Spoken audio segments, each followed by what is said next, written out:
abides with him. There at the cross where he took me in. Glory to his name. Glory to his name. I'm singing glory to his name. Glory to his name. Glory to his name. I'm singing glory to his name. Glory to his name. Glory to his name. I'm singing glory, glory to his name. I'm singing glory, glory to his name. I'm singing glory to his name. Glory to his name. Glory to his name.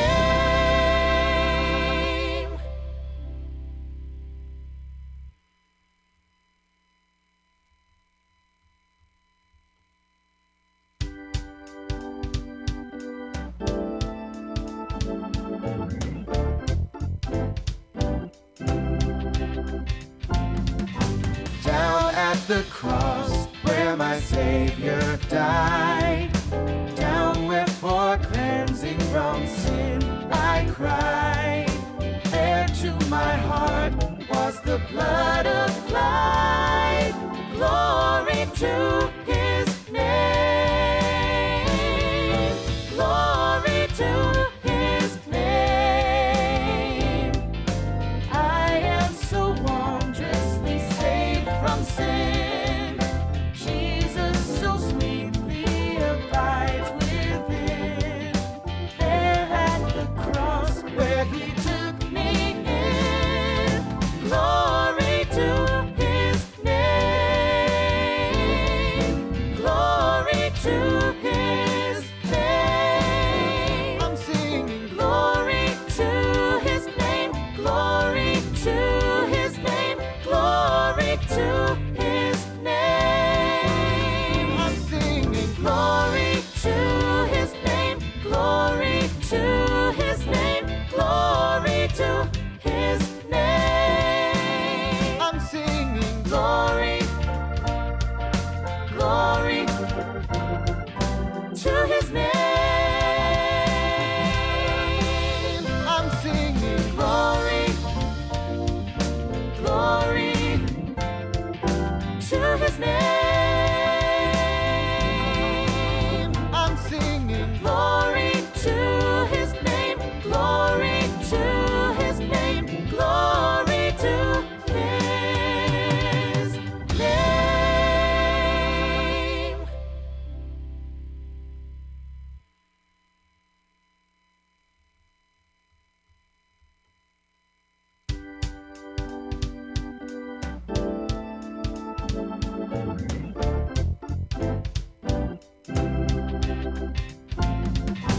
Down at the cross.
Yes, sorry about that. I was muted.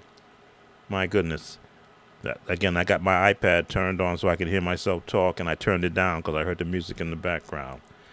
So, let me go back and let me go back and thank everyone that has come in. I was reading the. In fact, let me turn up the volume on my iPad again so I can make sure I can hear myself. Now I can. Let me go back and thank those of you who are here, those who will be coming in and watching the replay. Certainly, you have an opportunity to make a request. We have no viewer requests in the queue. I was able to answer all of them. I believe yesterday was the last one that I had to answer, but some may pop in, which is usually what happens when someone comes in on the live. As often as I said, you never know what time zone people are seeing me in. And if you heard the notification, describe notification, hit a like and a comment. You never know if the notifications are turned on so that they are made aware that I am live. I am looking to solidify a Saturday weekly podcast at least where I'm talking about different things about music, technology, showing some of the different tips and techniques. Today we're going to be featuring the sound of the organ. I've got my organ VST turned on. Yes, I can now hear myself on my iPad, so I'll know that my mic is not muted. And as always, I am thankful for those of you who have come in and who have uh, taken advantage or letting me have an opportunity to share with you on your busy week days. According to my YouTube analytics, right about now is when I have the most viewers on my channel. So I'm trying to pitch whenever I do go live. Let's get it when the most viewers are either on their tablet, on their television, or on their mobile device. Yes, YouTube does let me know how I'm being watched. And I'm watched mostly on the mobile device. So everyone is out and about doing things, but they take their time to come and see what's happening on the channel. I do thank you for doing that. So let's go back to what I was doing. We're going to be featuring organists and trying to hear how are they getting that sound out of the Sunday organ or whenever they're on the organ from TikTok videos. I can't play anything from YouTube. They will come after me in the sense of a copyright notification, which means they want me to either delete the video or mute it. But TikTok, I think I can get away with because it's not on the YouTube platform. There are no special codings that the AI picks up. So let's go back to the Glenn Gibson video, which I had up.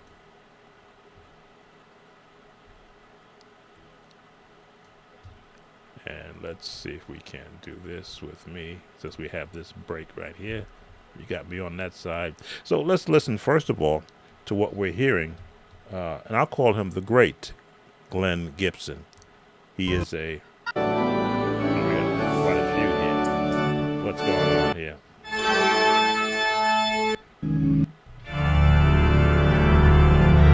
right, looks like we've done something here. Let's go back. TikTok is bouncing. I got things paused and TikTok is just letting them play. Let's stop that. All right. I think we're back to Glenn Gibson, one of his. All right. My goodness. Okay.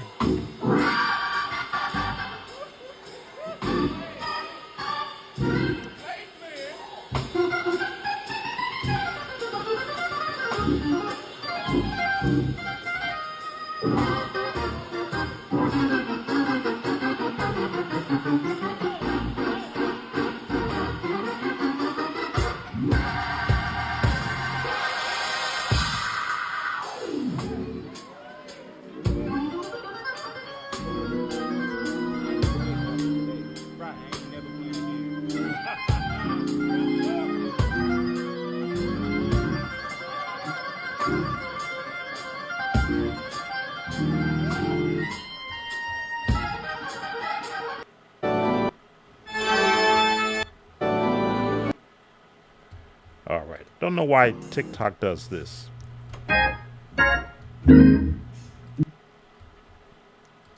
Hold on to what I'm doing right here. Stop. There we go. Sorry about that. TikTok is bouncing all over the place. So let's just try to decipher. What did we just hear there? As I often say, musicians are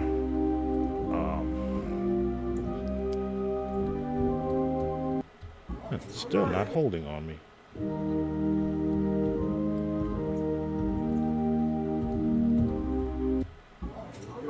All right, let me do this.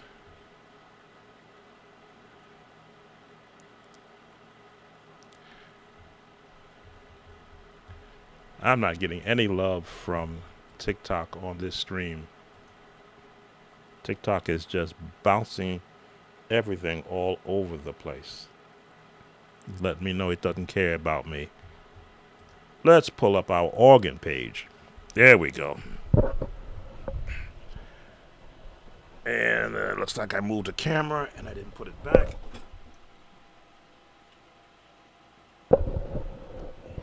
There we go.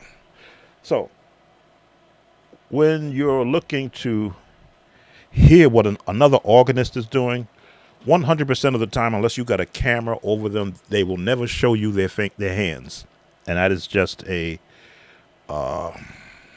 phobia, I think, for church organists. Number one, they rather have you become a fan than perhaps competition. So, first thing we want to be able to do, let's see if I can pull this up, and let's hear what key he's in.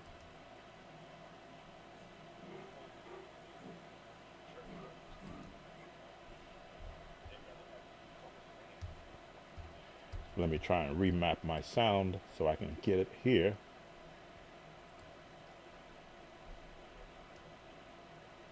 We're doing it live.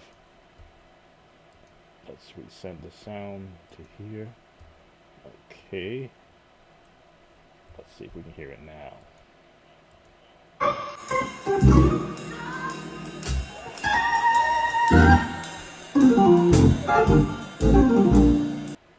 All right. Now, looking for the key that he's in. Let's not worry too much about the drawbars, but let's see.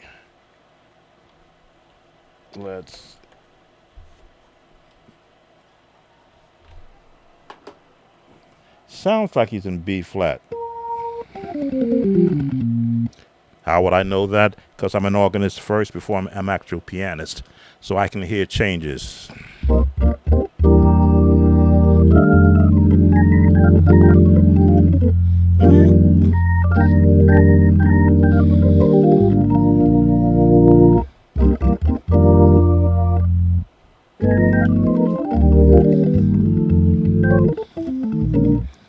Got to get myself situated over my foot pedals. All right. Want to verify that the sound is still there. I can hear myself. Okay, I got the organ there. I've got Glenn Gibson's video up. So, for the organ players out there, yes, this is the advanced level. When you get to the organ, you have mastered all the keys, all the scales. I mean, all of them, because your world. The sound does not come out of the organ until you sit there ready to play. So if your skills are limited, you're going to sound limited. You have to have the foot pedal. You have to have the left hand.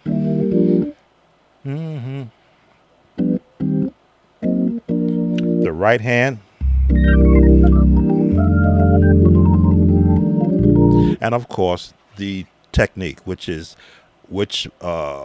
genre are you going to be pulling your chords from? Traditional, jazz, classical, because there are a lot of classical organists out there. Also, they played the big heavy organs. Will you be able to show the suspension? Okay, something I did hid the messages. Why is this happening on my iPad? I just saw your message pop up and I pushed something and they are now gone.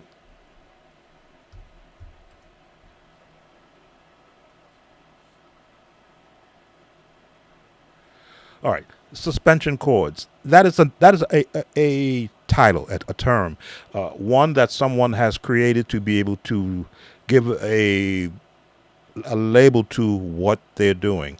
I look at them as just chord names that are used to play music. You have to have a song in order to apply a chord to it. You just can't say this is a chord and go boom. A chord used in what context? So if we were to go say to the key of C,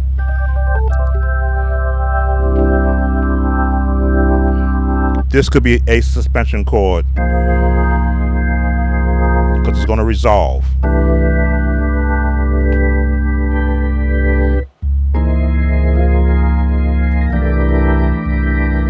Why would I use the word suspension as you had asked? I'm just looking at it from what I've heard music played, not someone to describe how they're using it.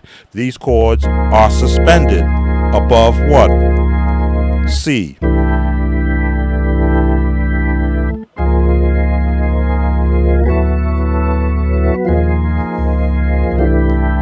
So what would its use be if you're playing a gospel song? Let's pick a song like no, we can't. Well, no, I can't use Total Praise because Total Praise will get flagged. Let's pick a song like I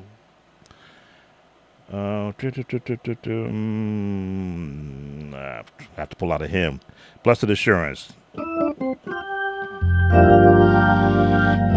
There's my suspension chord. Where is it going to? Where is it suspended above? It's suspended above the 4.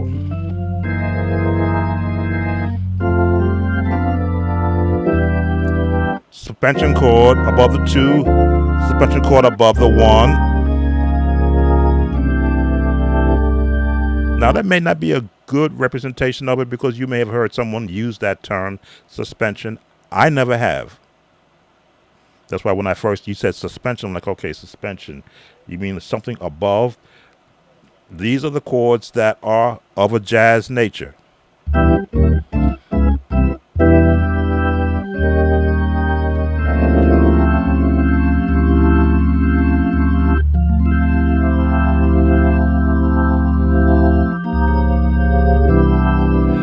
How do you learn to include these name chords in your playing? Well, what skill level are you at? How many chords have you learned? Not how many do you know, how many have you learned? Because it's a never ending battle.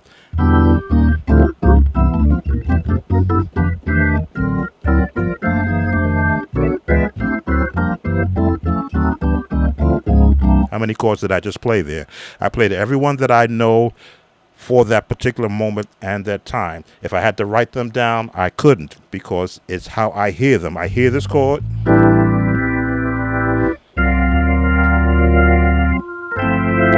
I hear this chord.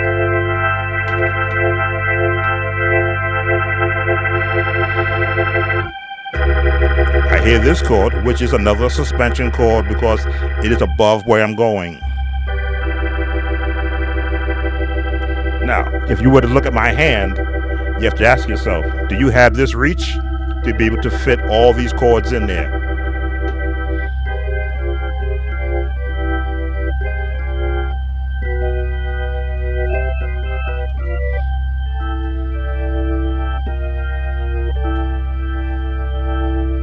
So what it becomes is 3 things. Number 1, what is your dexterity?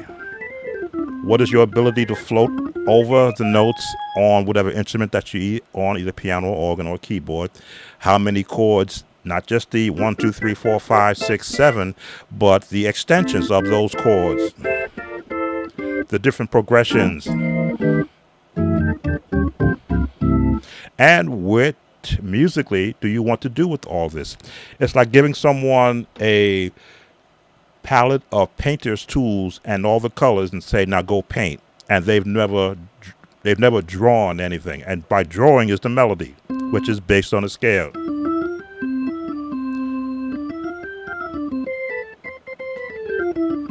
Melody is great, but guess what? By itself, it becomes somewhat bland because there's nothing to support it. Chords support the melody. Where do your chords come from? first of all, within the key that that chord is found. I'll make sure I'm not missing any comments because my iPad messages disappeared on me. Okay. So I got my comments in front of me again. So from a suspension chord designation for me, and again, I always have to use it from what I'm comfortable with doing, I'll play my chords to support a path of the melody. If I, no, I can't do that's Richard Smallwood. Let's try, yeah, we'll try the Richard Smallwood chord. Richard Smallwood does Angels Watching Over Me. There's my suspension chord. My suspension chord. And I'm out of it. Suspension. Suspension. Suspension. Because it's above where I'm going.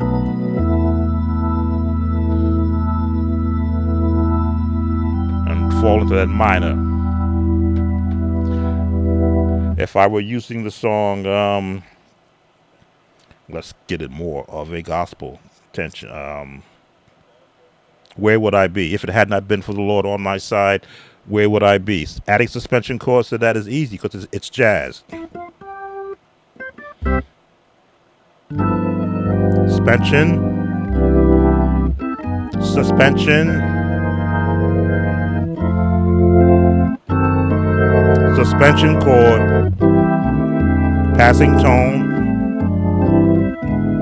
Suspension. Suspension. Why? Because it's above where the chord is going to drop.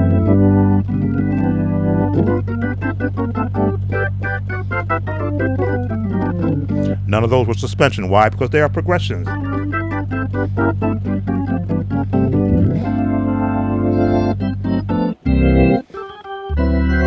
Suspension. Suspension. Suspension. Suspension chord. Melody. Suspension chord. Why? Because it's taking me to the sixth. Passing tones. Passing tone. Passing tone. Still pass. Here's my suspension.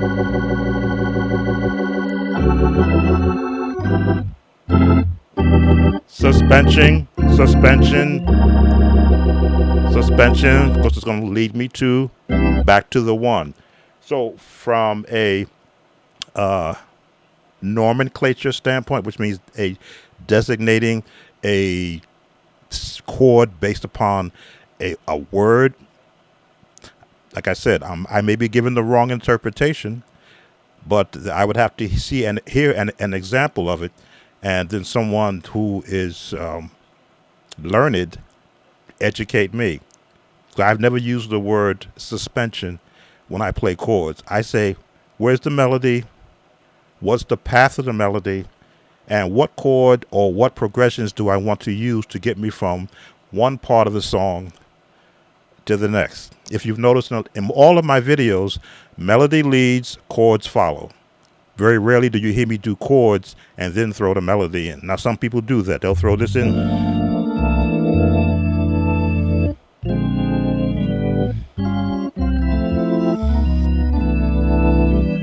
I'm melody.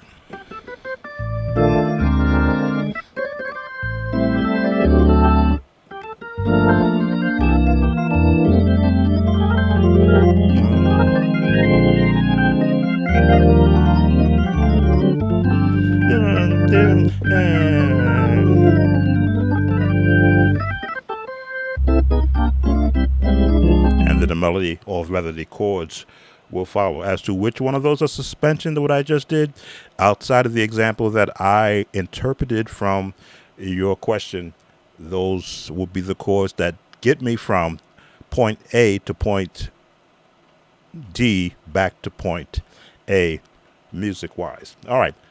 I hope I answered your question or given you at least my point of view. Let's see if we can go back to what Glenn Gibson was doing on the organ. Now that we know the key he's in is in B flat. And We just want to hear, again, not steal, but glean from what he's doing. So let's see if I can get back to the beginning and let it play.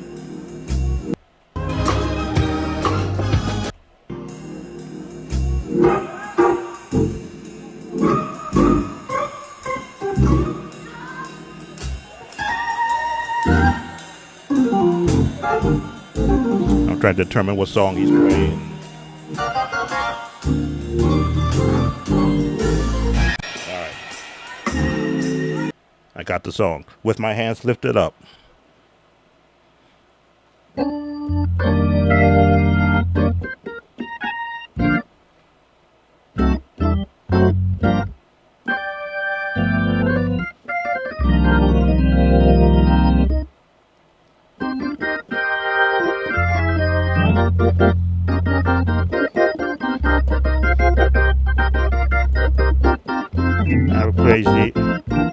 I will praise thee, O Lord. That's where he's going. Let's listen to some more.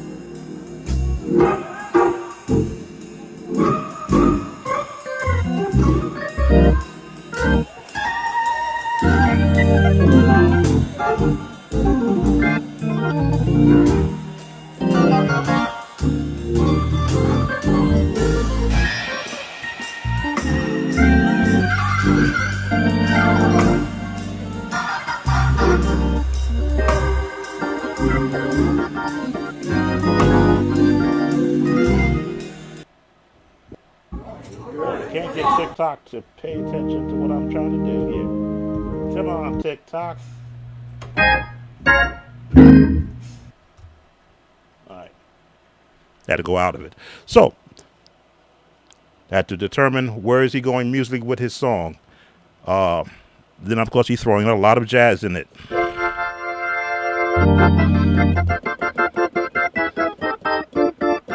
He's using full chord.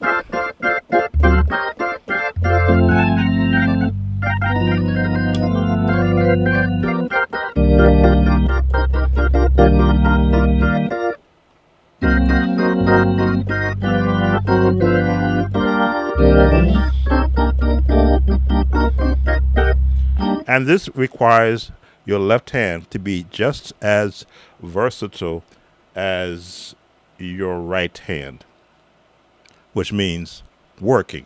All can you work on? There's no. Some musicians can hold a chord and play a lot of runs, and they sound great. But you want to start to do the work. That's when both hands are working together in harmony and separately.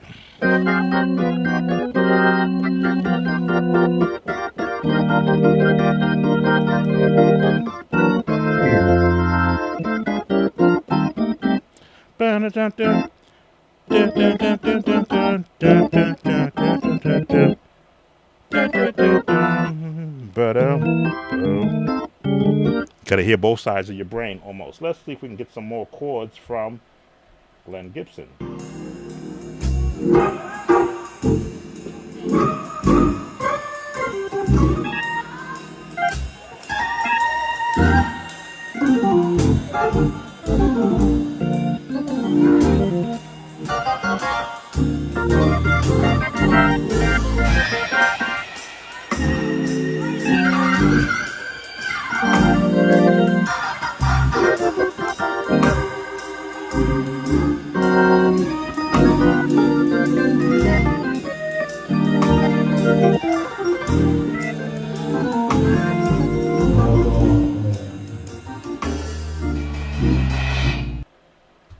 So that's pretty much all that was on that TikTok video. We got some movement.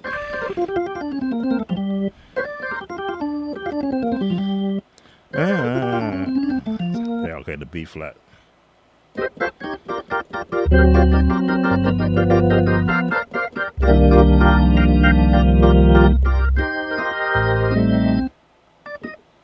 There it is.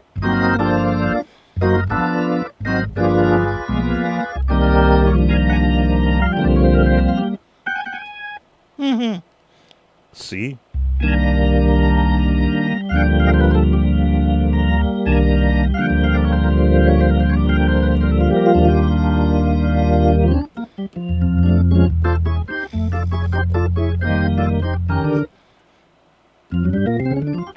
I going to be Glenn Gibson? No. But I will glean what I can hear. The runs.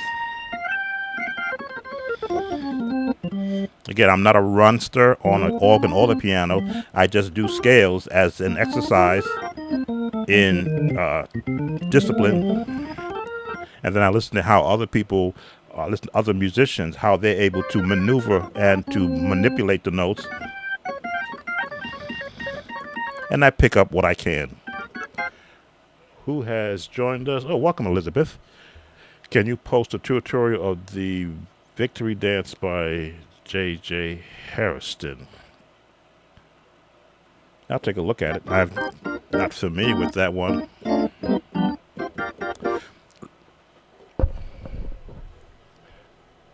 me pull up another organist, and then we'll look at the request by one of our viewers. Let's see who else is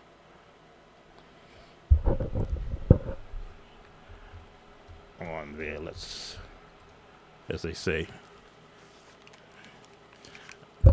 I'll keep the sound coming there.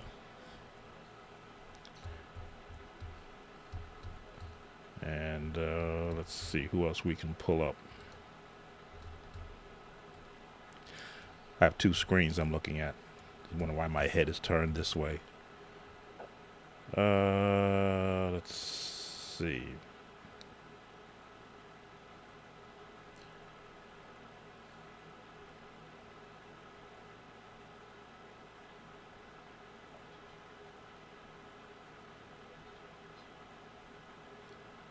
A lot of people on the organ. Let's see what this sounds like.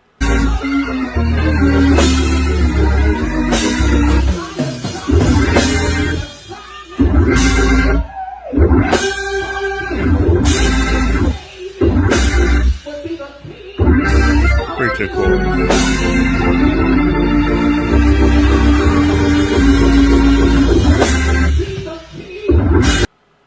All right, preacher chords. That's what the organists love to do.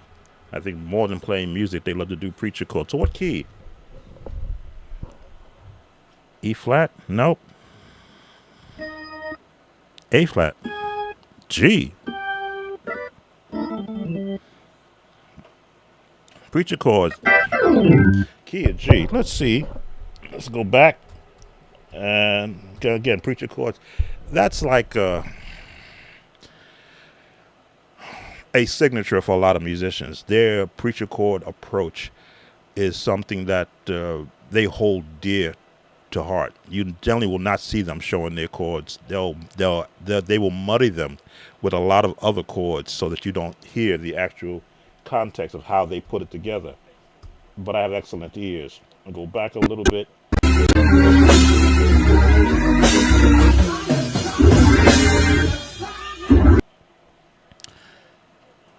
All right.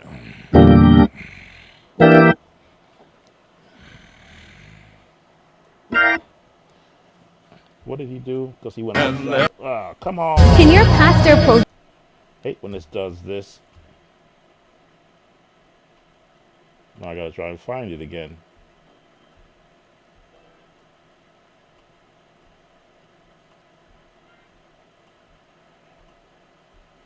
I'm gonna have to get used to TikTok. I thought TikTok would just hold the page for me until I come off of it, and it takes me off the page. And now it just... Okay, remember I looked up this guy. Here he is. Let's try this again. And left me. No, that's not what I want.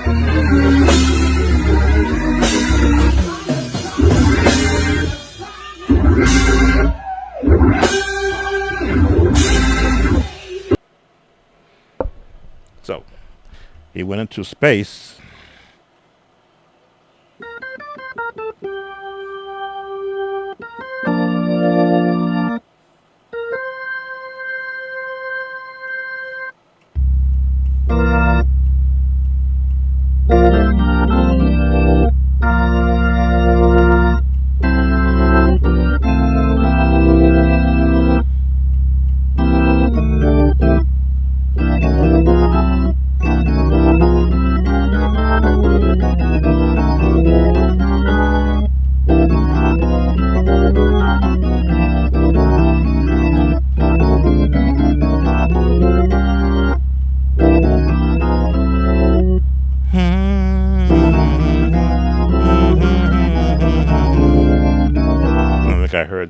movement down there. Let's see if I can catch it. Did I hear it correctly?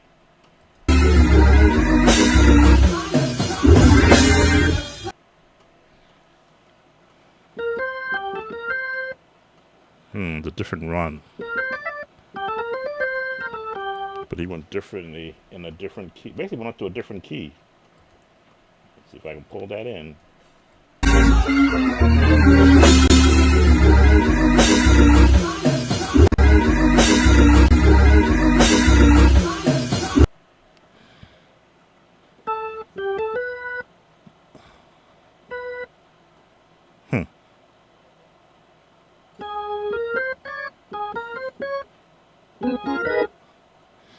He's in two keys, so we won't belabor our time there.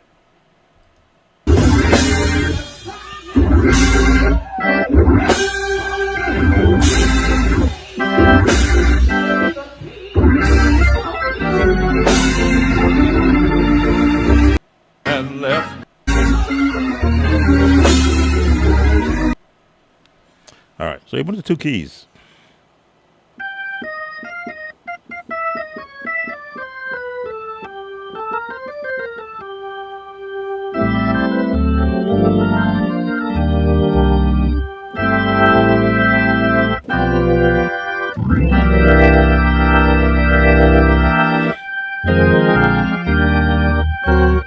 So I heard the change up into the B flat range. And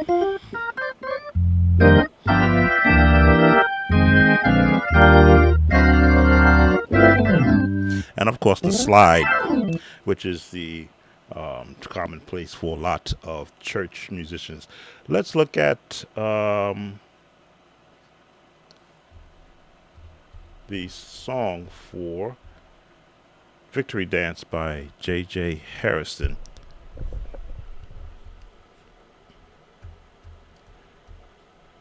As you know, I cannot air too much on YouTube. But let's see what we can look at what that song sounds like.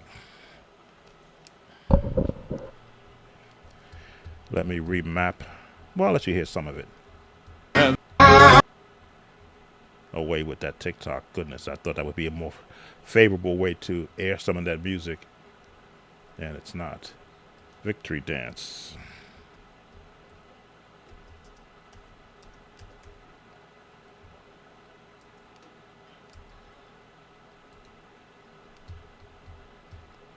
Let me just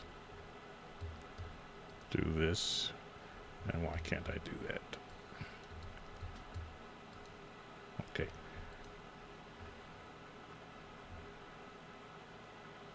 Go on mute for a second while I air it so I don't offend YouTube.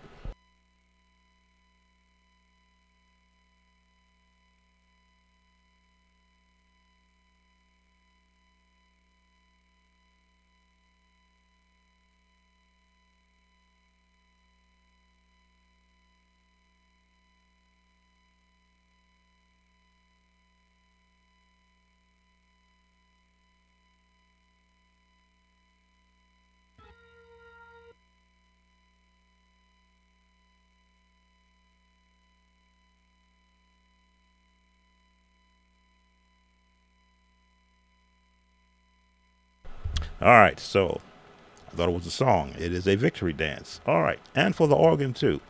So that's going to fit right into what we're doing right now. So, and I'll let it air some.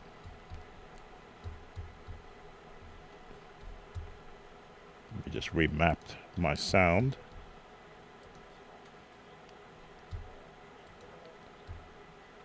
All right, so A flat is where they are in.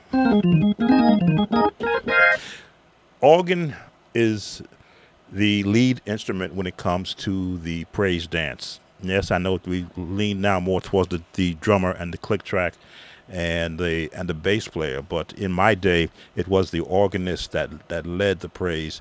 If you had a drummer there, it was great, but if you didn't, you hoped that people could clap on the 2 and the 4. Welcome, Tristone. So a tutorial for a praise song that is from a moment is the hardest to do, because I wasn't in that moment and I'm not in the head of the the template that these musicians use. I can listen to it and glean from it, which is what I'm going to do. So let's let you hear what's happening in the beginning, because again, YouTube will come after me. Here we go. Do you know? So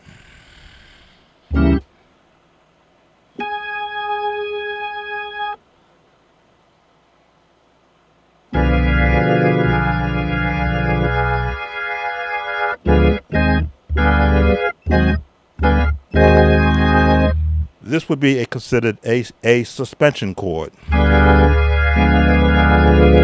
which is hiding intention. It has to resolve.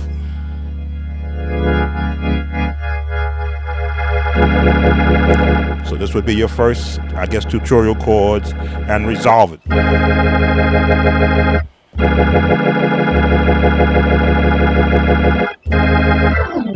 And then you get that slide in there, of course. Let's go continue. Every time you put your foot down. So they are in the bounce, what I call the bounce.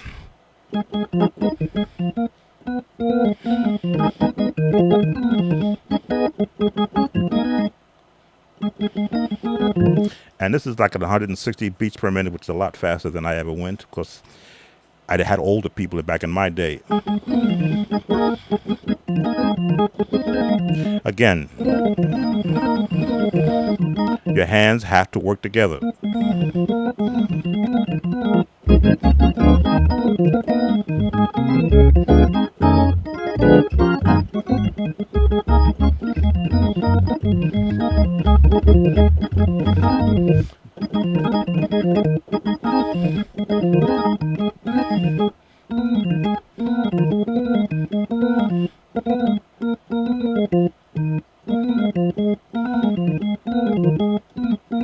And you don't have, and you can't think about it, because if you're worrying about hitting the right notes for this tempo, this type of speed, you won't get it.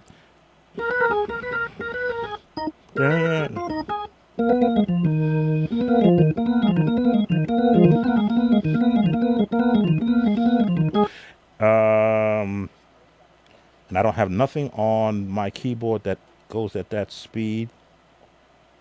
Oh, maybe I do. Let's pull up. There is a jazz.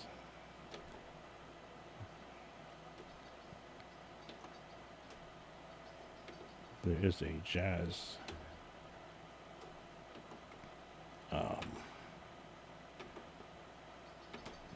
There it is, which may allow me to pull up that speed,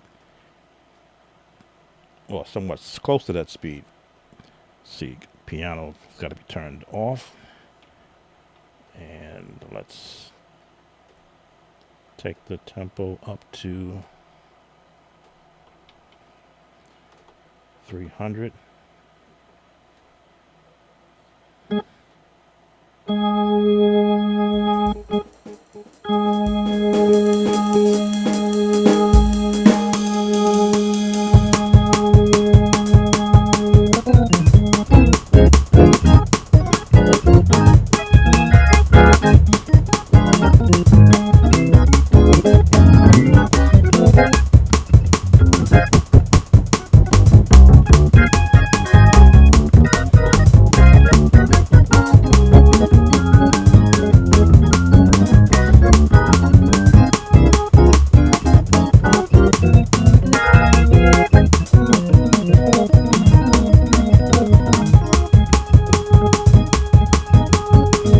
Feet moving.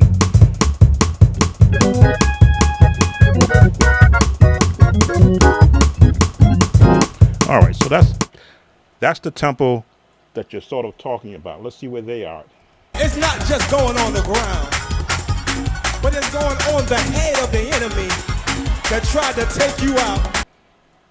So they are within that tempo.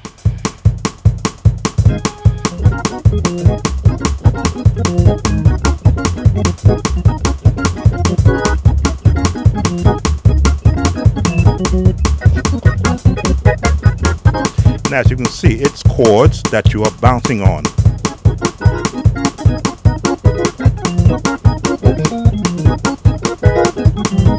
leg is tired.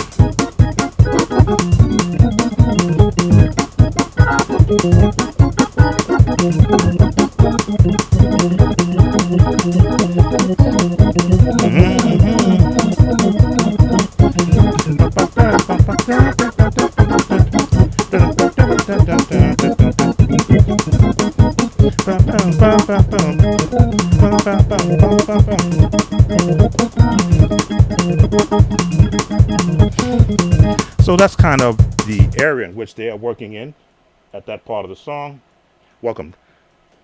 Is there anybody that's ready to put your foot on the devil's head?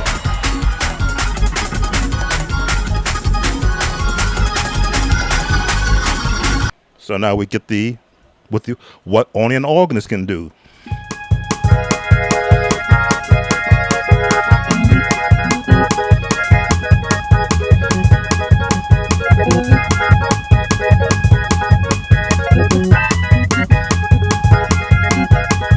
Only an organist can do that.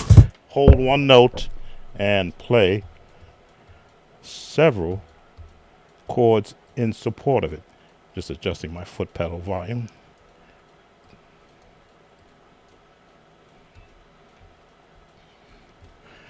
Which I often say, this is hard to make a tutorial on because it requires the listener to have an ear to hear more than one note. That's two notes being played, a high and a mid-range, but you got to be able to hear them both and know and be able to differentiate between the two because they're not staying there.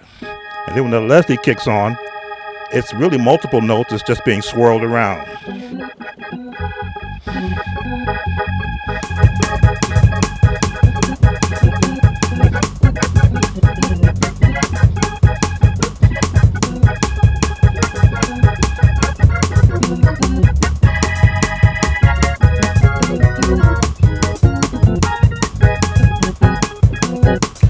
All right, let's listen to some more of what's happening there. This is for the viewer who requested the victory dance. Everybody clap your hands! All right, so now we've gone to a pattern. And the pattern is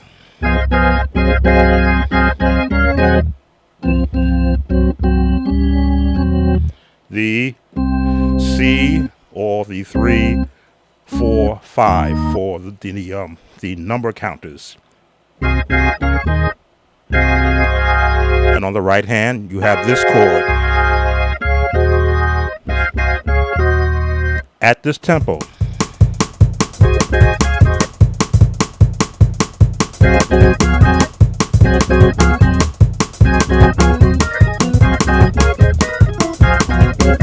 Which means you have to think before you play.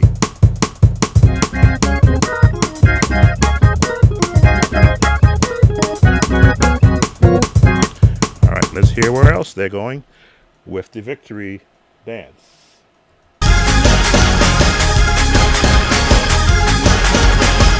Okay, let me see.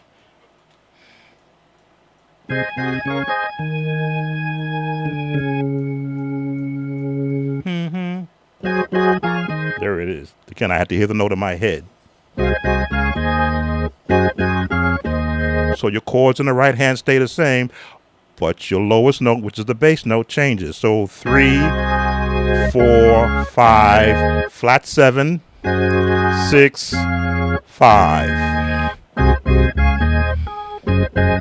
And that's, again, I use not the number system.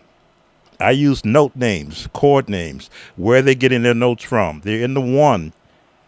They're using a flat 7 sounding chord, which is the jazz chord, to a 4 chord or D flat chord, and then back to that chord. But now they're changing the bass tone to give a particular sound.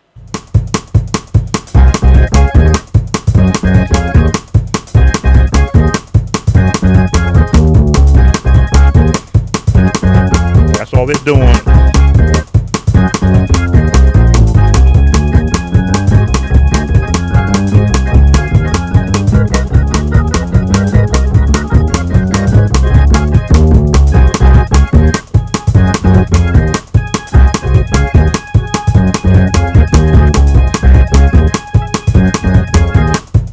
all they're doing right there. Let's listen some more. Because, again, everything musically that you can absorb, you can use. But you just have to be able to absorb it, break it down to its basic roots, which is what key it's in, and what notes are they applying in that key. Let's listen some more.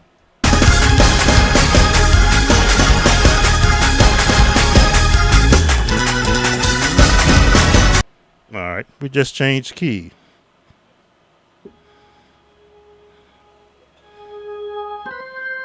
Oh, B major.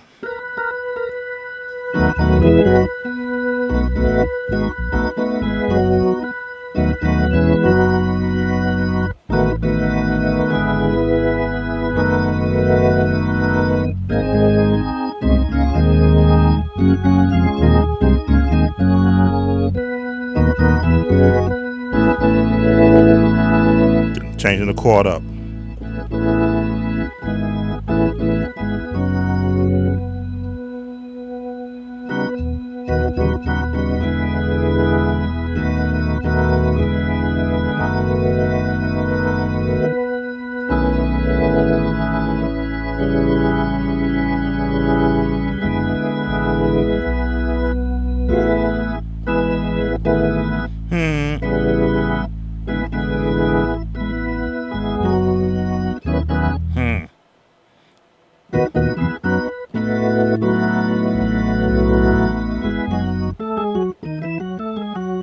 Patterns, though. Once you, again, understand where the notes are coming from, what scale they're in, what the chords are, you will hear those chords in any key that you pick and choose. Let's see what's next.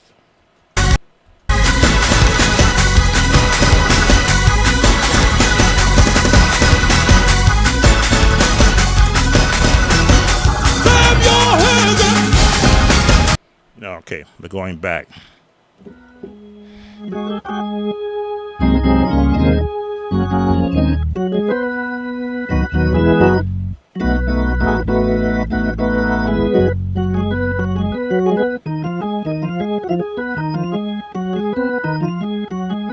Again, to get in the notes from, and get in the notes from, practice all the scales. You will hear those notes as they are being articulated by musicians who you don't have an eyesight or video of them showing the notes on their hand. And how do I'm able to absorb this as quickly as I have? Because I've listened to musicians in churches for decades who would never show me anything. I'd have to rush home, go to a piano or to my father's organ if he would let me, and try to remember what I heard. All right, let's see what else there is. Let me go ahead a little bit. So this is 3 minutes, I believe. I know y'all ready to go home.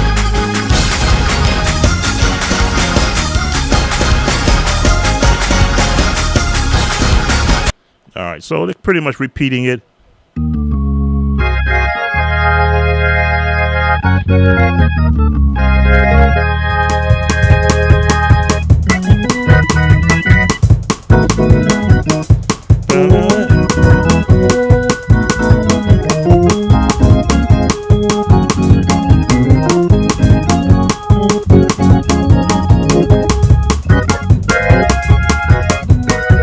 This is my era.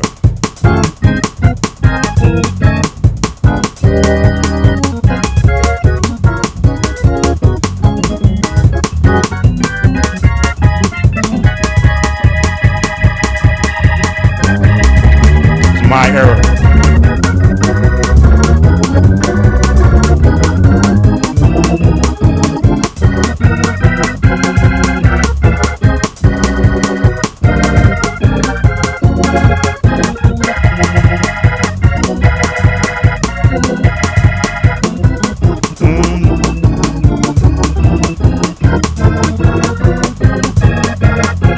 That's my era. That's what I did back in my day. I made it an actual music song. Let's go a little bit ahead. Let's see what else is left.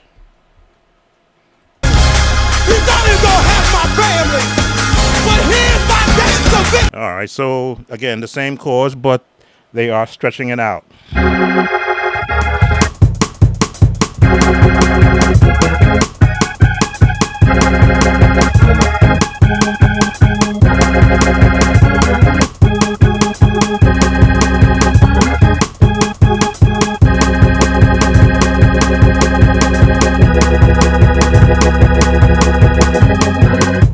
And they're just stretching it out.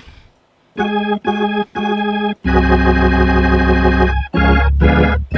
had to slow my hands down.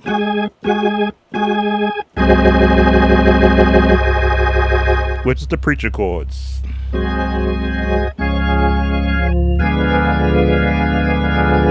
And this is that suspension chord.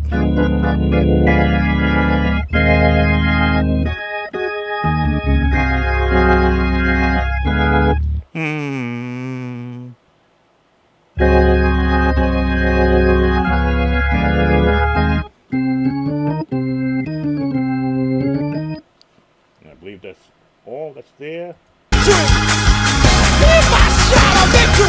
Yeah, the run.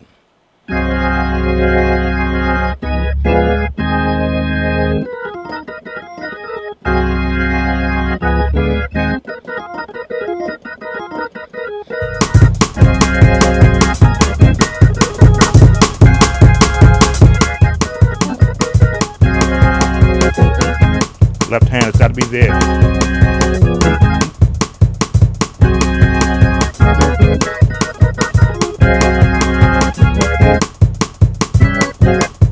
All right, I don't think there's much more left in that victory. Oh, welcome, physics, ball art.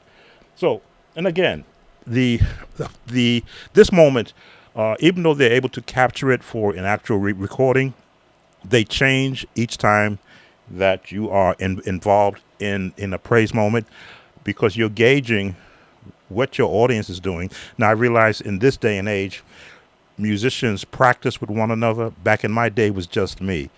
So when I practiced shout patterns, I didn't have a drummer with me. I had the tap of my foot on the foot pedals,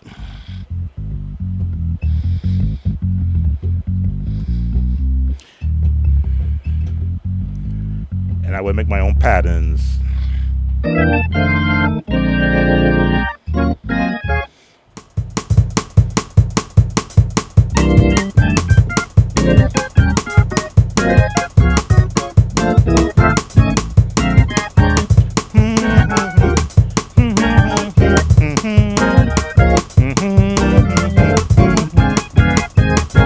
I would make up songs just to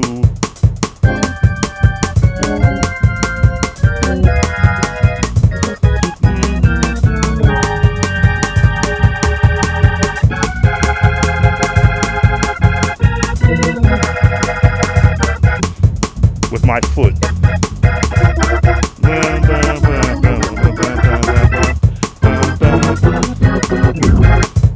So again, I'm retired, so I don't have to practice that anymore. Let's see what's coming near the end of this so that we can cover all of it.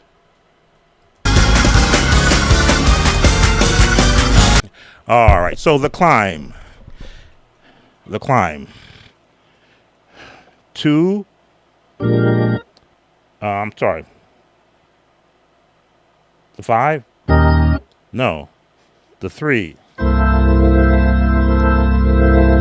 4. Sharp 4. 5. 6. Flat 7. 7. And at the 1.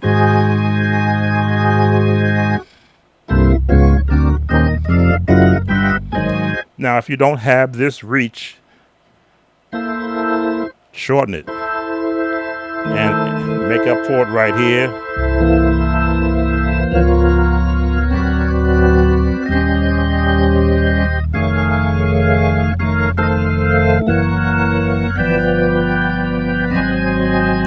Which means your left hand has to be in there also.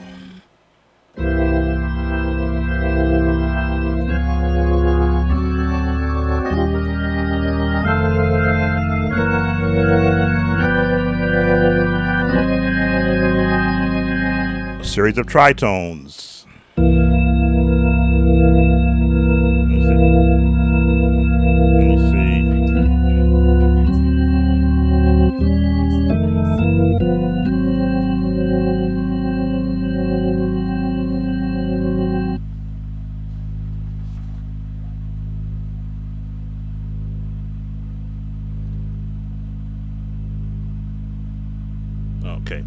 My iPhone is listening to me talk. I guess it must have heard me say something.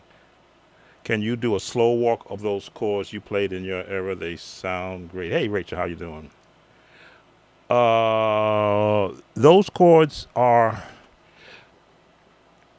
they're generic in nature, but then I would add my own twist to it as I'm actually playing. Again, the organ is always a more difficult instrument to instruct virtually because you need to know the ability of the person who's learning it. For me to say I'm in the 1, the 2, the 6, the 1, the 2, the 3, the 6, the 2, the 5, and the 1 might make sense to a jazz musician because they'll know in those chords you are just doing improvising in it.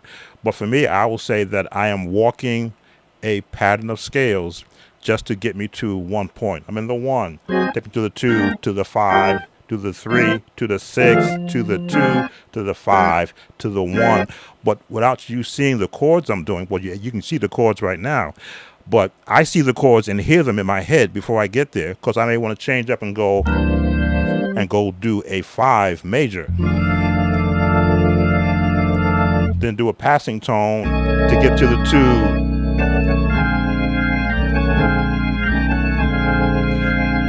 Now, do I stay here in the 2 or can I go back to the 4? And then do the climb.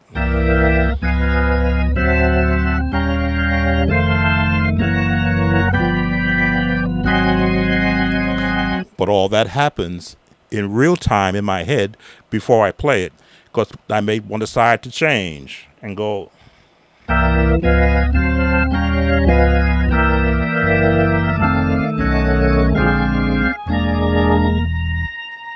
Diminish to a 5 and decide to go from a flat 7 to the 5. But that happens real time in my head. That happens when I'm in the moment. That happens when I'm already picturing the path I want to go and then picking and choosing. Do I want to stay in that path? Or if I've done it twice, do I want to now change it? So my era of chords were my chords. There was no musician doing what I was doing. They were still doing the.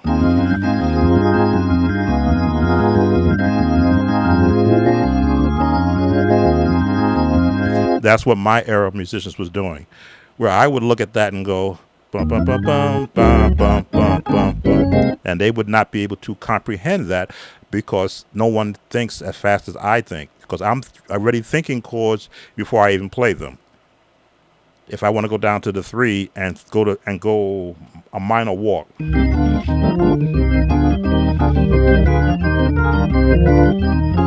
And then come back up to the major in the 7, or go to the 6 and do a minor.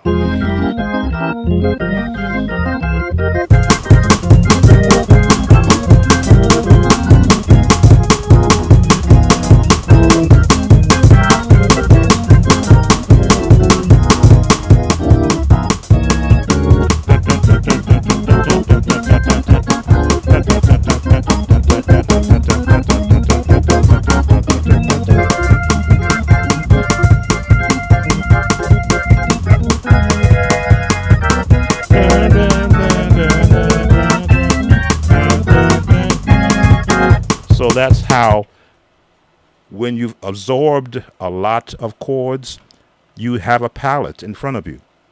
Back in my day, I had a palette to pick from. Why? Because I came from a jazz instrumental background where they were all about movement, not just static runs. That was never part of my run. My run was...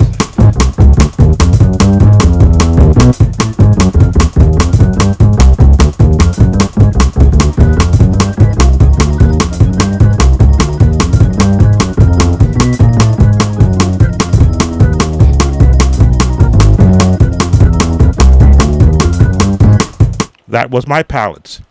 So a lot of musicians would just look at me play and listen. They're welcome to watch and they're welcome to ask. But then I say, well, you're thinking like a bass player. Oh, how do you think like a bass player? Well, if you've been around bass players and you know how they think based upon the notes you hear them play, it's easy to think like a bass player. Let me see. My bass.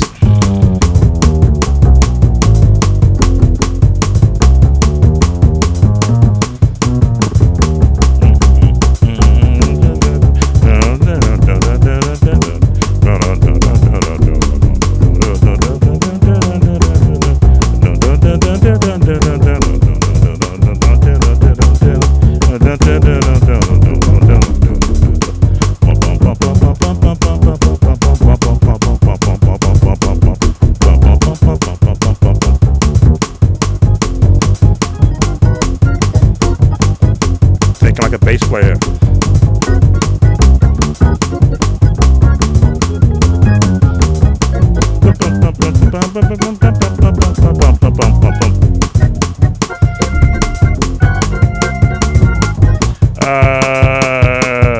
Go down to C, F, B flat, E flat, A flat, F, B flat, E flat, A, F, B flat, E flat, F. What's this?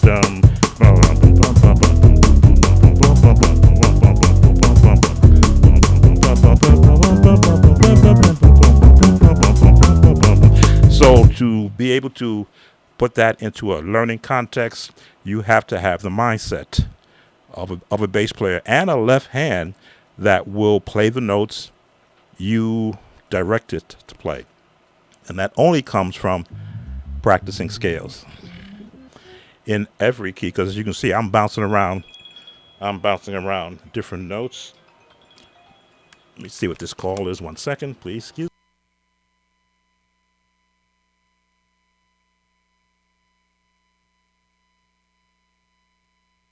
me. Okay, I get probably 20 spam calls on my phone today. I never know who it is calling. So that takes us, I think, to the end of what we're doing here. Let's verify there's nothing else that I missed. Let's listen a little bit more. Somebody's shout!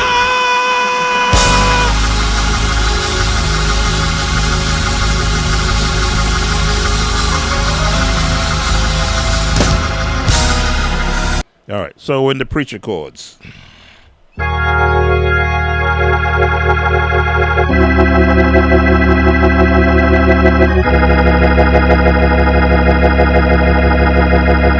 Now, the traditional ways to go up here. But I would go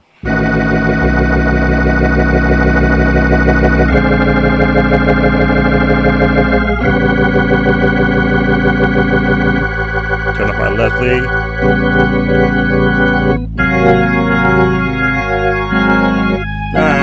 There it is.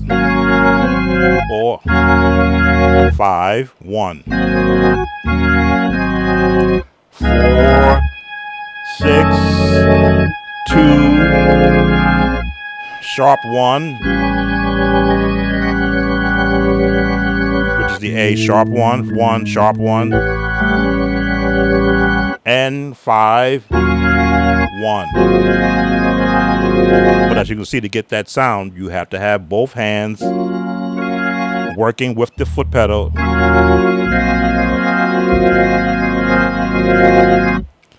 All right. I think we've covered enough. My left hand is good because I'm left-handed. Okay, I'll give you one up on that. I've never been left-handed, but when playing as a youngster on the piano, I would want to be able to play left-hand chords, and I could not coordinate my hand to do it. It wasn't until I became a disciplined enough to say, I want to be able to do on my right hand, or rather do on my left hand, as much as I can do on my right hand. And I would purposely practice mimicking.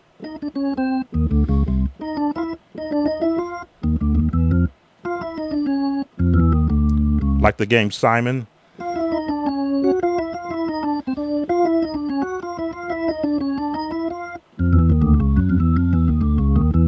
Until my left hand at sometimes will get better than my right hand. My left hand can't do that.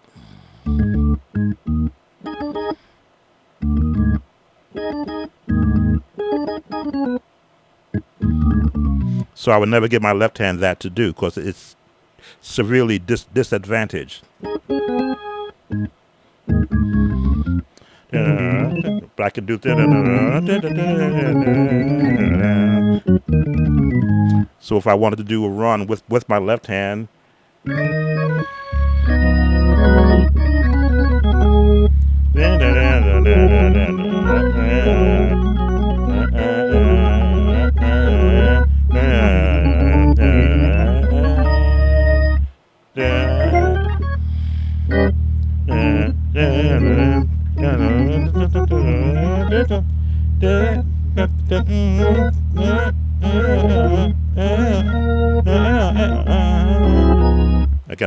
again, I'm not a runster, but I do practice syncopation on both hands, so that if it calls for it in something that I'm trying to create, or if it's a live playing, I want to know that I can execute it to the point to where it doesn't sound sloppy.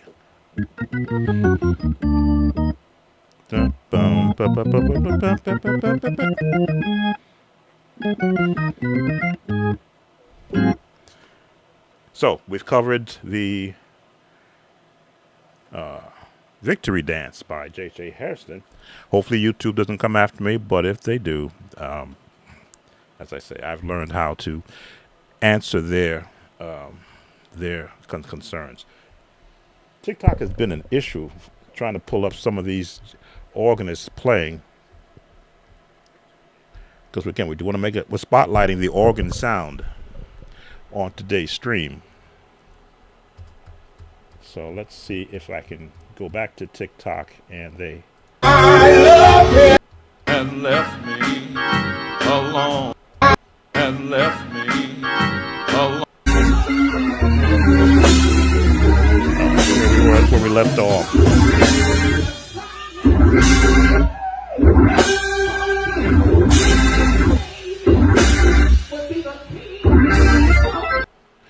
Let's see if I can find an organist playing and not just doing preacher chords. Let's see who we can pull up. Just looking at another Glenn Gibson. We've already featured him.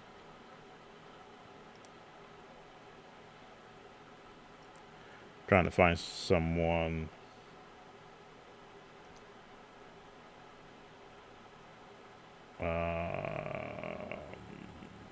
Okay, who is this?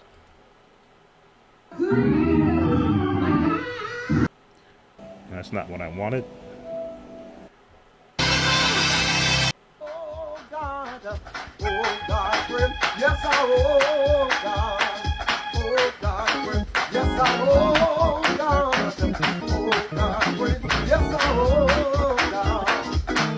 God, he's been so good, and I, oh God, he's been so good, and I, oh God, yes, oh God, yes, oh God. Testimony service.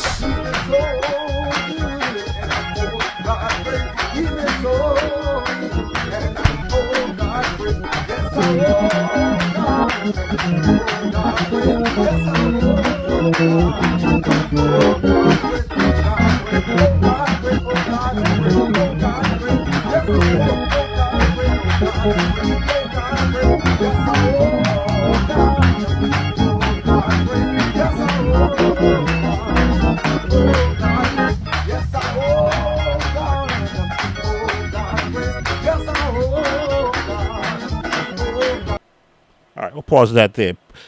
Testimony time is when an organist really gets an opportunity to show their wares because they are uninhibited by what's happening. And I don't have that track anymore.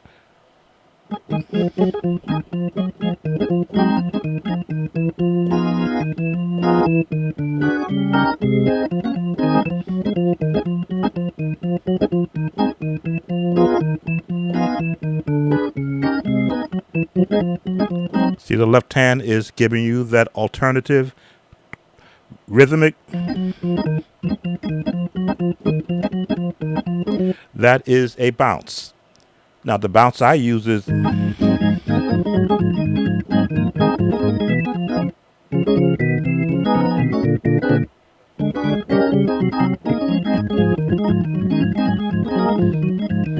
my bounce is mirrored into 5 particular runs. There's the basic. There is my bounce when I have the bass note at the bottom. There's the bounce that I can roll.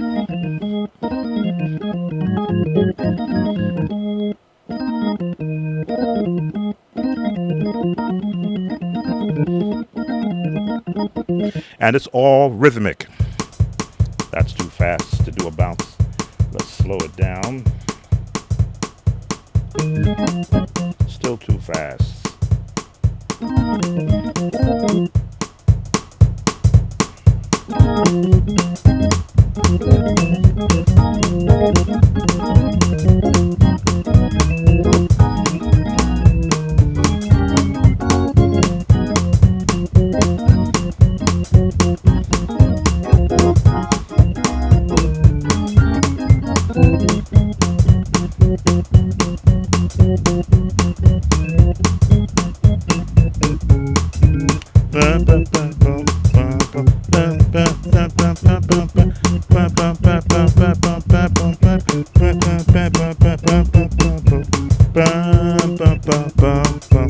It is in conjunction with the 251.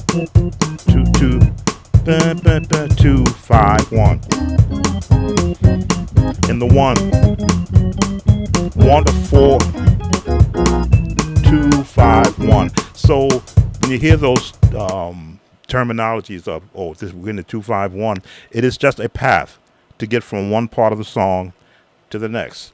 But for an organist, because they have most times two manuals to work with, foot pedals, pulling out drawbars, turning on and off the Leslie, playing either up or lower manual, what chording do they want to use? They have the entire body and the volume control. Their entire body is into the music. So if they seem to be aloof, because they are, because they can't break what they've been working on, what they've been training on, to have a conversation with someone.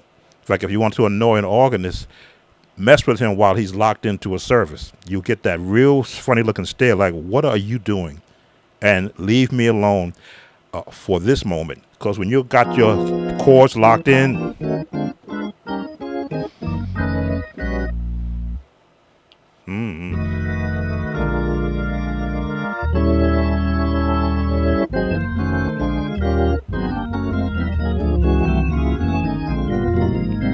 you are locked in to a set of chords, progressions, runs that you practiced for when it's time to pull it out.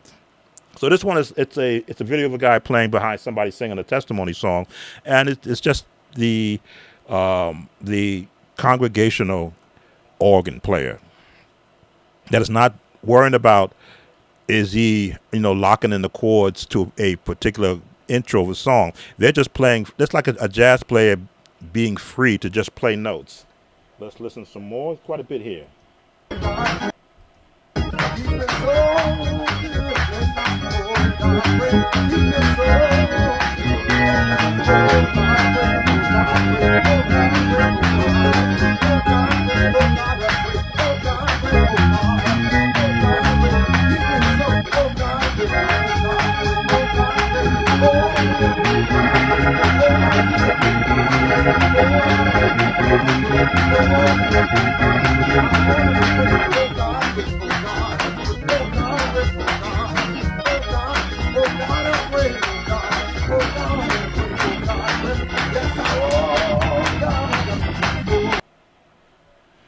So, again, I love musicians that are allowed to let themselves just play freely, because they're locked. They're in the actual zone. When they do that,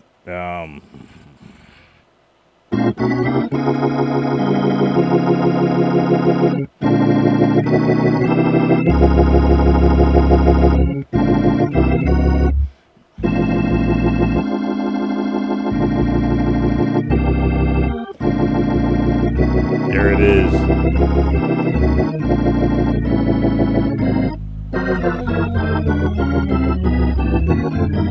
I used to practice that. And all of this is going down chromatically, holding your notes in every chord and just chromatically going down. It's just doing this.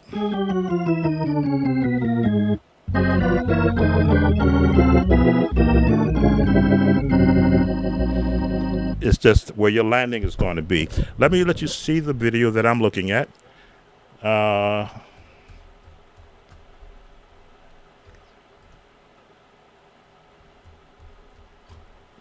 And again, of course, it is TikTok. I can air it from the beginning without offending YouTube. So let's pull this up. pull me out of the way. And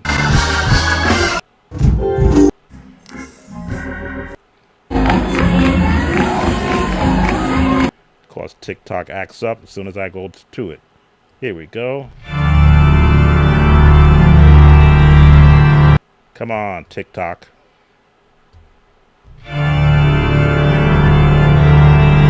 This makes no sense. I'm clicking on it. That old And it won't let me go to it. that old church feel. Okay, this is amazing that I can click on it and it won't take me to it. That old church.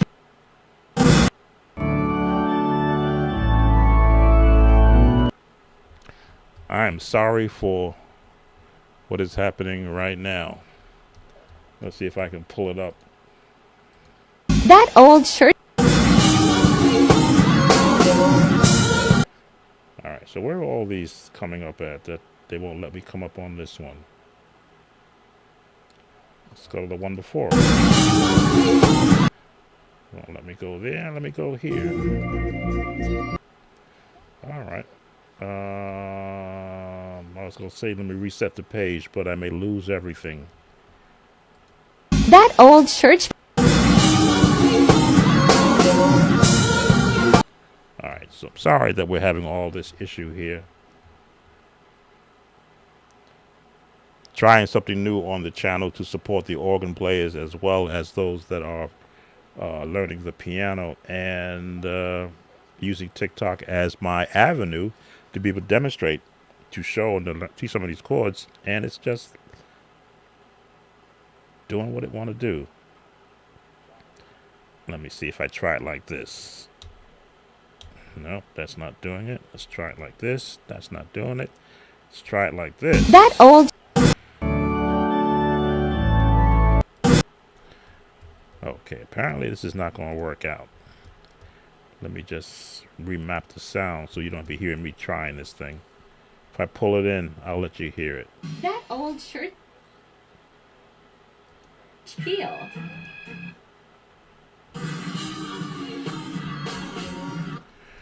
I don't even have a way to even click in between just to, let me go here. This is how organ. Okay, I see. That.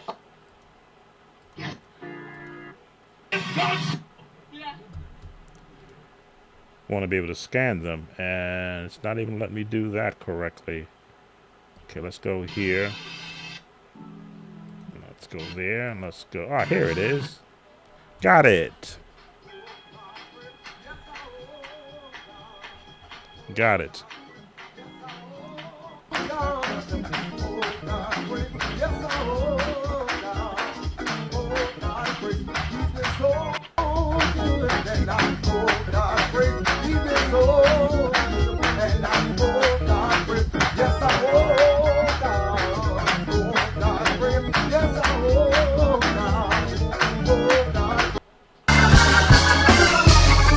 Stop that.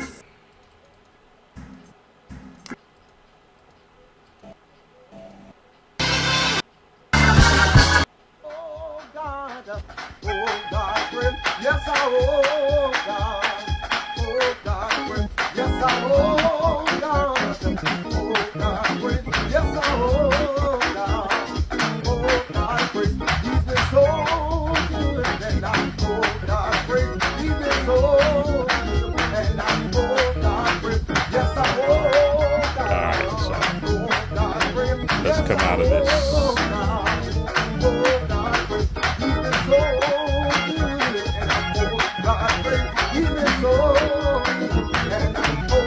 I'll leave TikTok alone. Let me make sure I don't have any questions out there I missed trying to figure this thing out.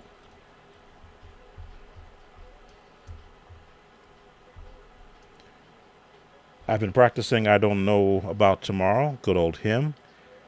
And can you walk up from one to wherever high you want to go? Oh, question. Let me back up a little bit. For each melody note, what left-hand chord or right-hand chord do you play for 1, 8, 1 to 8 melody note. It's depending upon what sound you want to hear. I think, again, because I'm not a number system guy, I'm about melody. First of all, what key are you in? Then what melody are you will need chords to support it. Because you don't need to play 20 chords for every song. 5 sometimes would be enough placed in a particular order. Especially for when it comes down to gospel music. When you have the thought process of a jazz musician, they just want the chorus that's going to bring out the melody. So, what was that song? I Don't Know About Tomorrow. That is a jazz song. Key of C, D flat.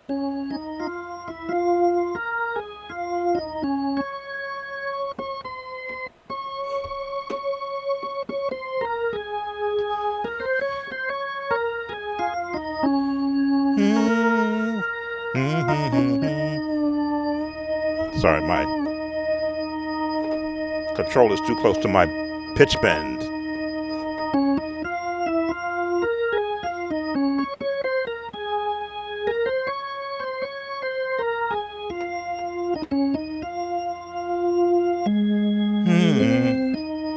I did the entire melody without sheet music in front of me because I know the song.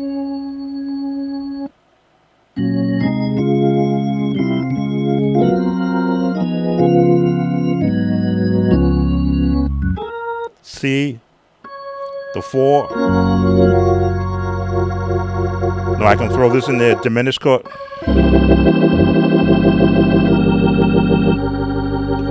Walk down to 5, 4, 3.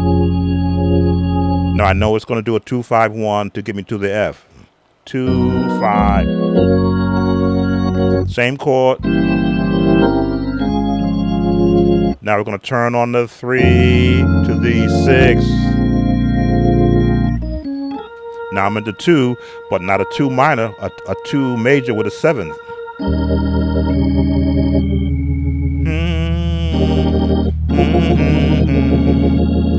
Now I can go to the 2 minor,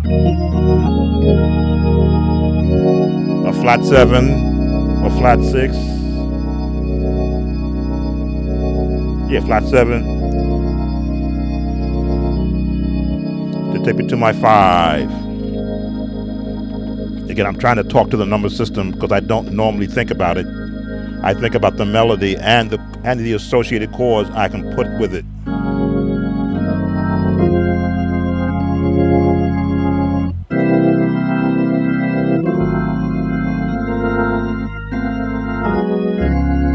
And these are the chords, if I were playing this song, it's the ones I would put with this melody because it is a jazz melodic movement.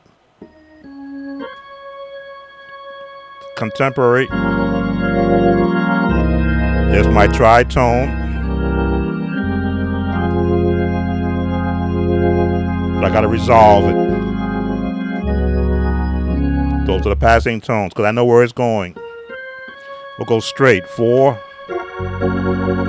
5, 4, 3, 6, 7, 6, flat to 6 to the 5. 5, jazz on the 5, with diminished chord, and now my passing tone to get me to the 4, to get me to the many things. I could go this way with this suspension chord.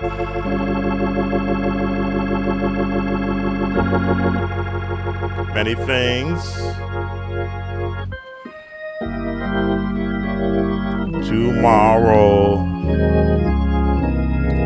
All passing tones. I don't, what are the words? Seem to under. Now I can go to a B major here. I can go to a Richard Smallwood chord. Or look at all the chord choices I have. All go to the straight to the 5. But because I've heard so many different songs in my head, what would bring out what would give a better interpretation for whoever my audience is at that moment? If I want to go here, I don't seem to understand, and resolve, because I know where I'm going. So that's all I'm looking, walk it down. That's all I'm looking at doing.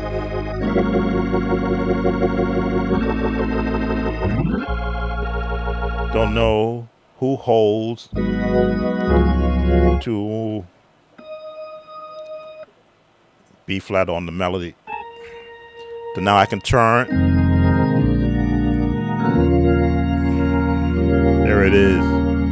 Diminished chord, B flat. Oh, see. Who holds. Now what would I want to do while I'm here? Drop 2.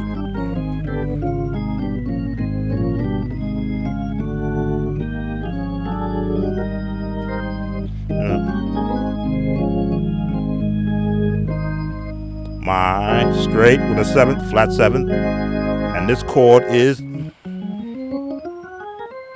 in the major scale and a cadence.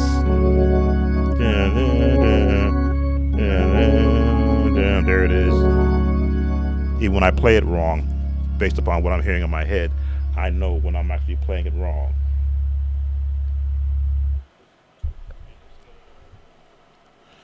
Welcome, Lisa. Could you do a tutorial on Is My Living in Vain? It's actually on the website, but I will touch on it because I'm from the era of the Clark sisters. I don't know them personally. I've had interaction with Twinkie Clark, though, and I'll just leave it at that. E flat.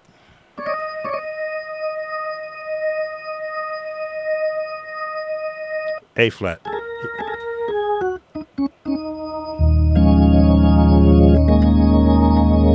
up her settings.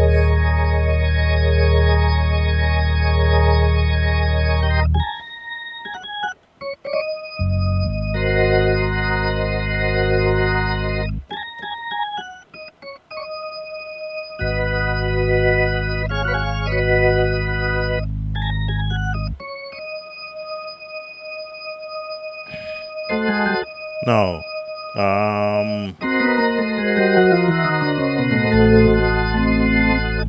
There it is.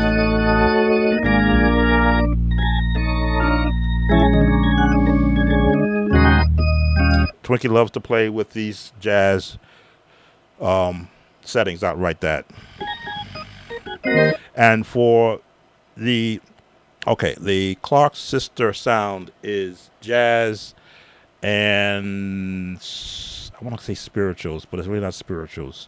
But it's more jazz than you would ever think of. You think of it as a gospel sound, which to me is synonymous with jazz. But their jazz is more deliberate.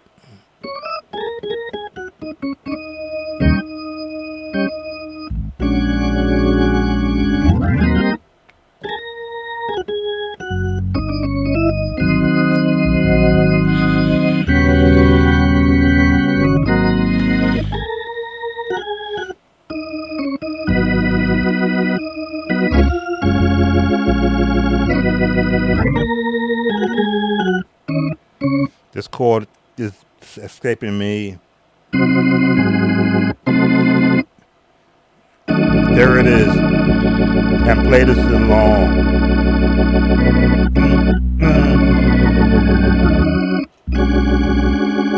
It's going to wind up there.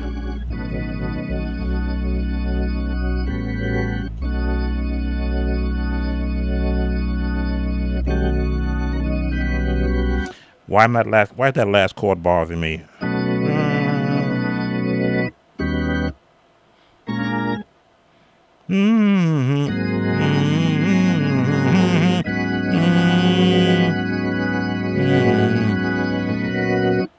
There's the chord. That's again, I was playing the chord wrong.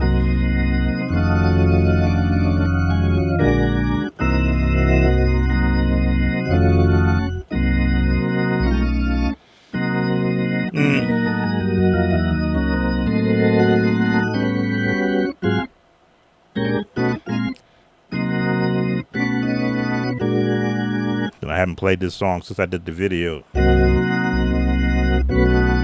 There it is.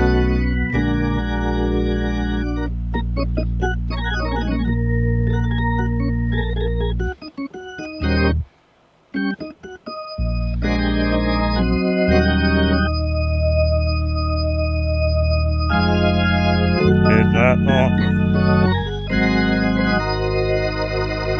For up the road is eternal gain.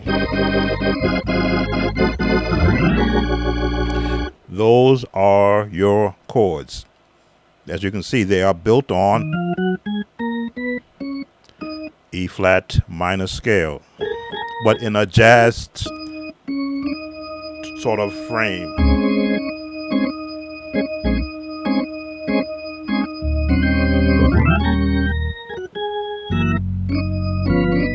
Which is your preacher chords.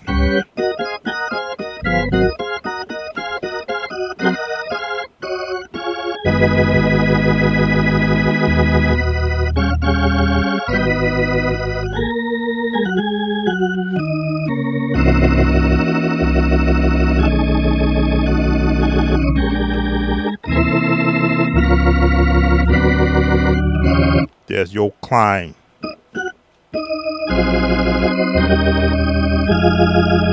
It's not all it.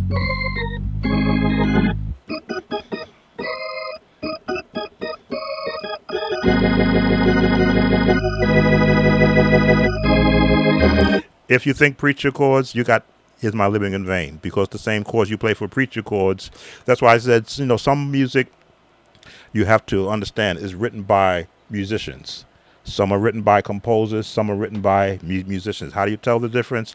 Listen to the chords and the chords picked.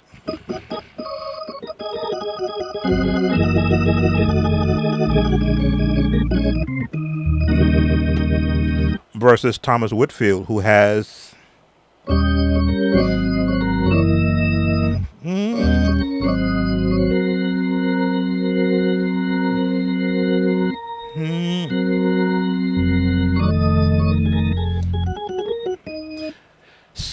oh, what was that Thomas Whitfield song?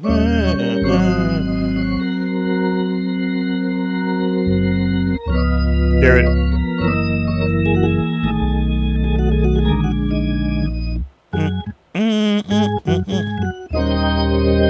Wow.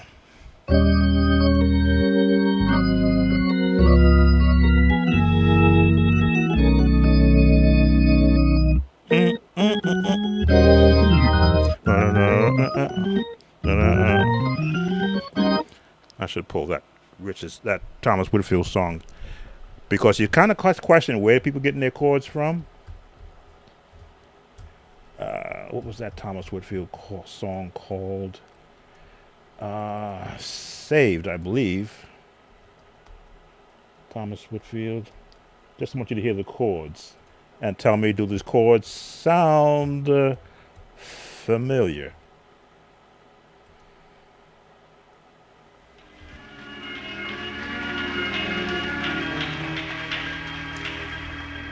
He saved my soul. No, that's not the song. Let me see if this is the song.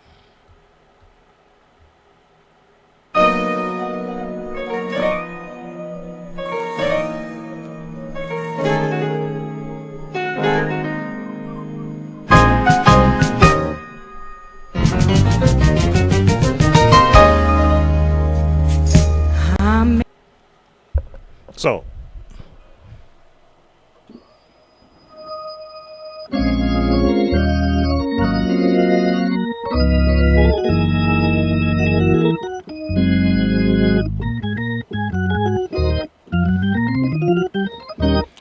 it became very easy to learn certain songs when you heard certain phrasing that from another song being adapted and used. Basic walk up like you was doing easier from the beginning. Just looking at the comments, make sure I don't leave anybody out. Okay, I don't know about tomorrow. I covered. Is my living in vain? Other Clark Sisters songs. Everybody does. I'm looking for a miracle. I believe I put I'm looking for a miracle on the channel also. I believe it's A flat too.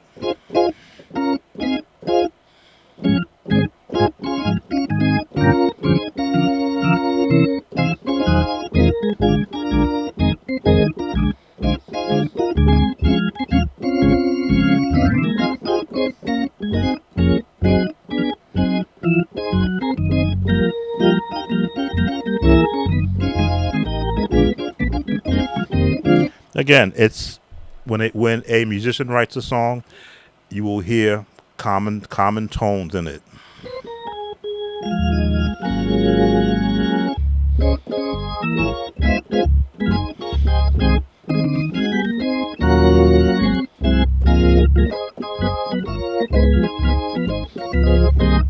I'm missing a note.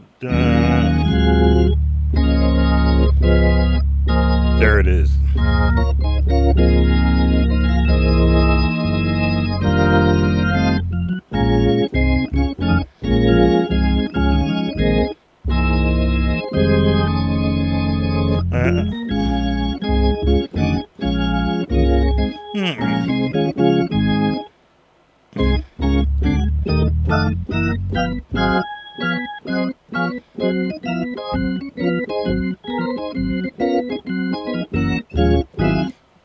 Some songs become easier to learn. Now, if you delve into their other songs, like Praying Spirit, you can tell Praying Spirit has the touch of, not Praying Spirit, well, Praying Spirit also, but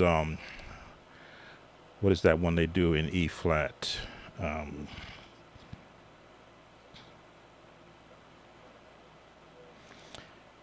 I can do all things through Christ.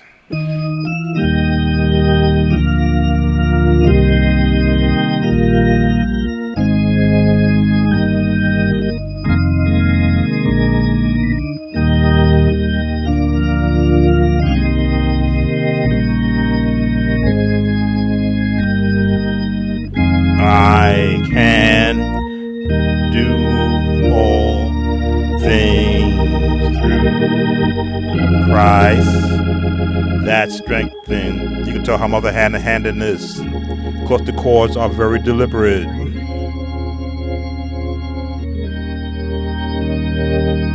I can do all things through Christ.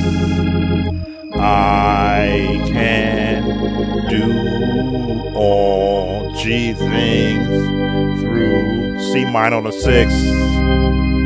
2. I can do all things through Christ that strengthens.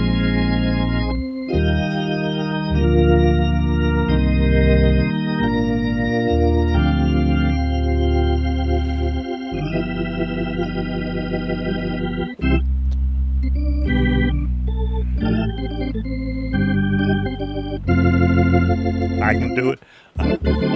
I haven't played that song since that era.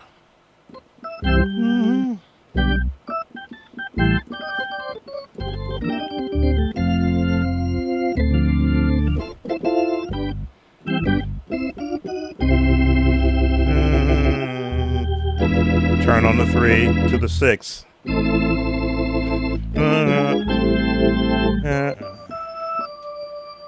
B flat. No. There it is. To turn to the E major. E flat.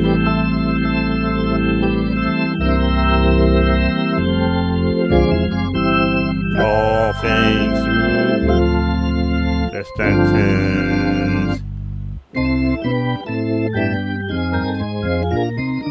And then back to the E flat. So you can tell which songs were written by Twinkie's musical genius, and when her mother stepped in and says, no, we're going to go like this.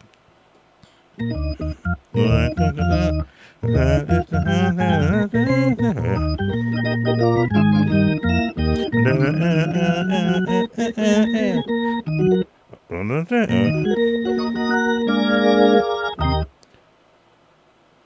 he had established it upon the flood and the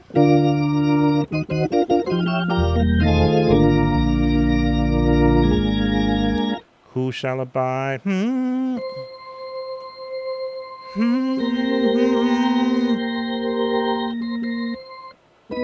Wow, I haven't played this song in 40 years.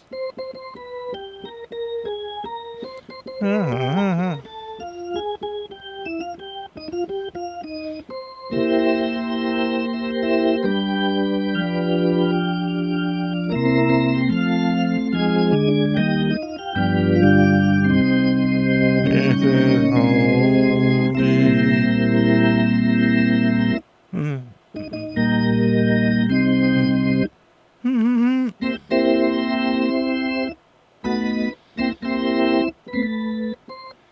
All right, we're talking the Clark family.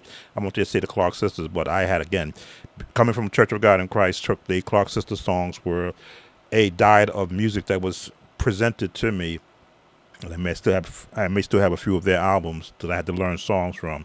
So I always try to hear everything in the song musically that I can, and then learn the parts so that I could if I had to play, and one of them was sitting in the audience, they would know that I'm playing exactly a song that they had written. Let me see if I can get one more Clark Sister song, and what's that? What doing? Praying Spirit, Lord, lift me up. Praying Spirit.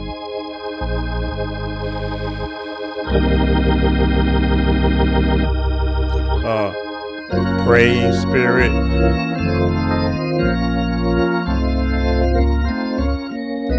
Lord, help me to say yes. 6, 7, 1.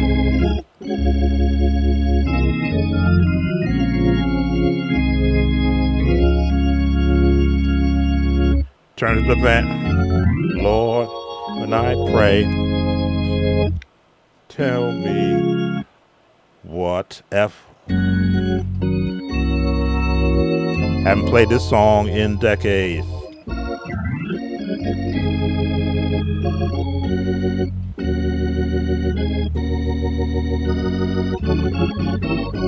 Yes, yes.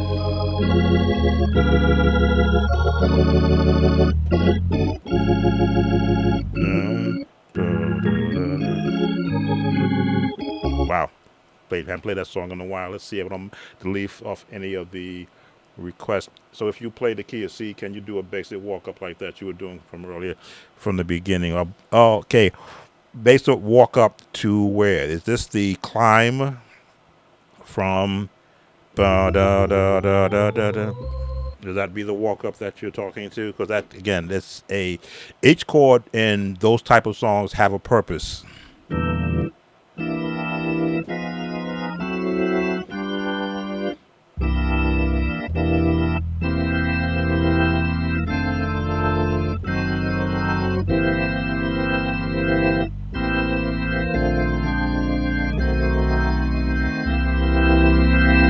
That kind of walk up, because again, as you change keys, your fingering will change, the tone will change. You're going to have to play notes that won't sound so muddy because they're in a different range.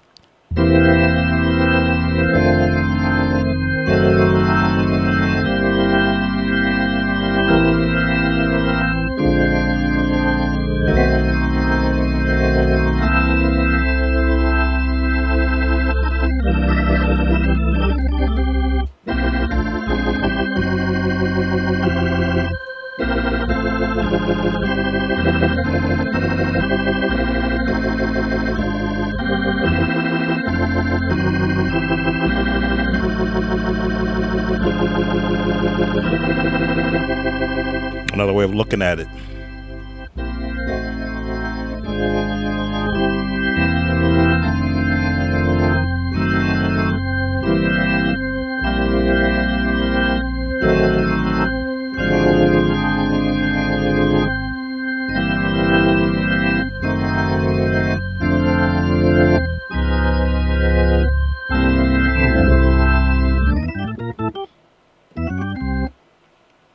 to give you an idea.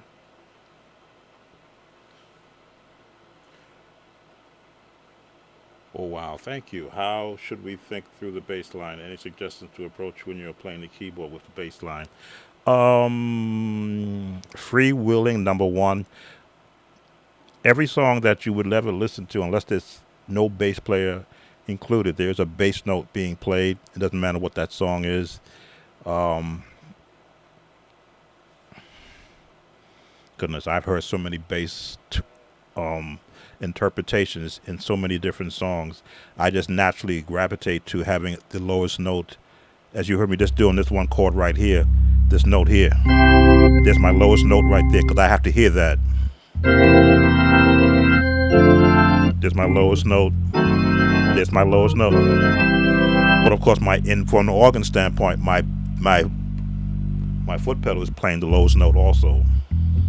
So I hear that note. But if I were to take that note out,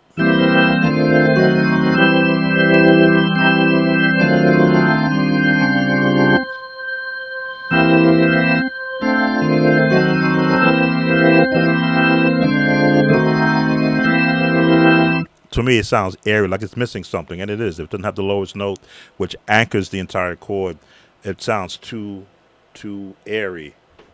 Change some of these. You down. Is that working?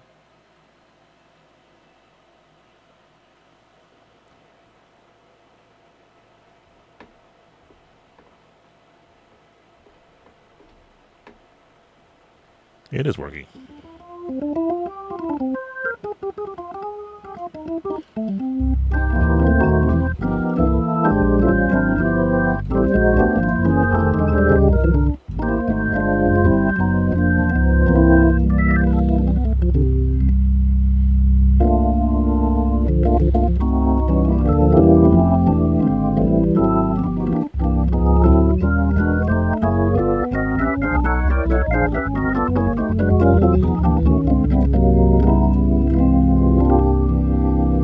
Chromatic way is the best way to practice walking chords, because then you pick out the ones you don't want to have in there. But at least your hands will get used to playing every note that would be found in a chromatic scale.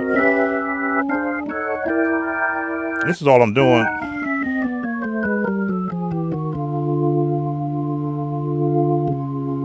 There we go. And putting another note in that same sequence. Wind up on the minor, on the major. More notes I add. Get some muddy down here.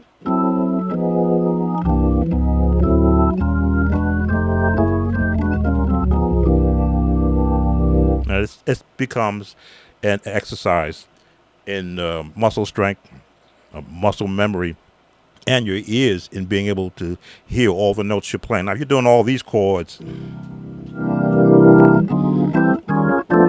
even I can't hear this many chords without it sounding too muddy to me, so I start to take some chords off.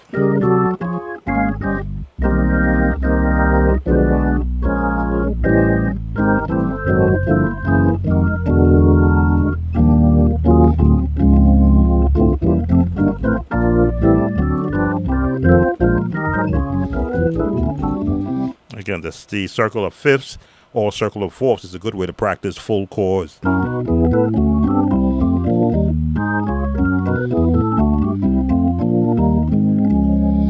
What did I miss? F, B flat, D, C, F, D. There, that's what I missed. And finish right there. Those are ways of practicing chords and different progressions in every key, just to build your ear and to build muscle memory. But as far as a bass line, if you could get just a standard bass run, especially gospel, that's a standard bass run, which is a jazz run.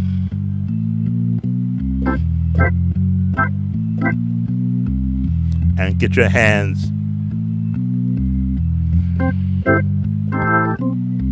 used to. As you see, I just switched the bass run 2 times. But if you weren't listening or watching my fingers move, you didn't hear the change. I went from here to here. This is what I started with. then I switched it. I switched it and added that B flat. A bass player would hear that. An avid listener wouldn't even catch it. But because I'm so used to not playing the same way every time, instinctively, I just made that change.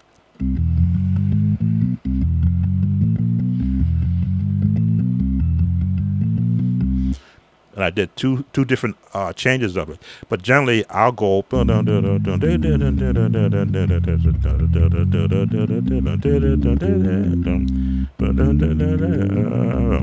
I'll just throw it in there because I want to hear something different that's going to keep my right hand honest. I don't want my right hand to get locked into a particular run. Basically, it's the brain pitching each other. Hey, I can do this. I can do that. Then I'll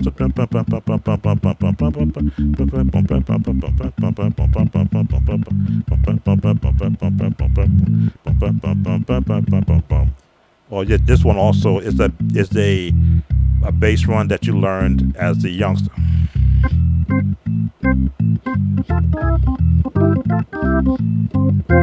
An offshoot of the pentatonic scale.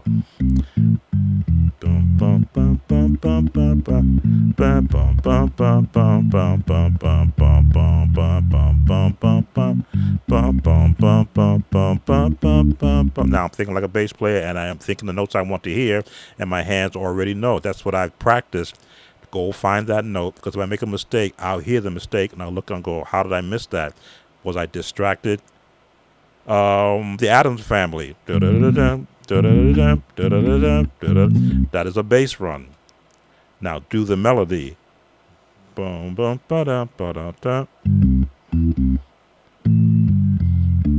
Da-da, da-da, da-da, da.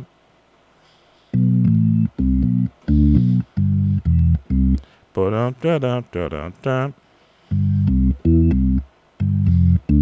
Da-da, da-da, da-da. Ba-da-da-da-dum. Ba-da-da-da-dum. Ba-da-da-da-dum. That's how you learn bass for the left hand. You have to get images of a bass player's notes played as an actual melody. Now, would I use that in church service? If I want to catch the attention of the 50 to 60-year-old people, I would, because they know when they hear that, to snap their fingers from watching the Addams Family. But you wouldn't want to do that because you get a very stern look from the pastor, who knows that you've just taken the attention off of him and on to you, the musician. Let's see, any other questions?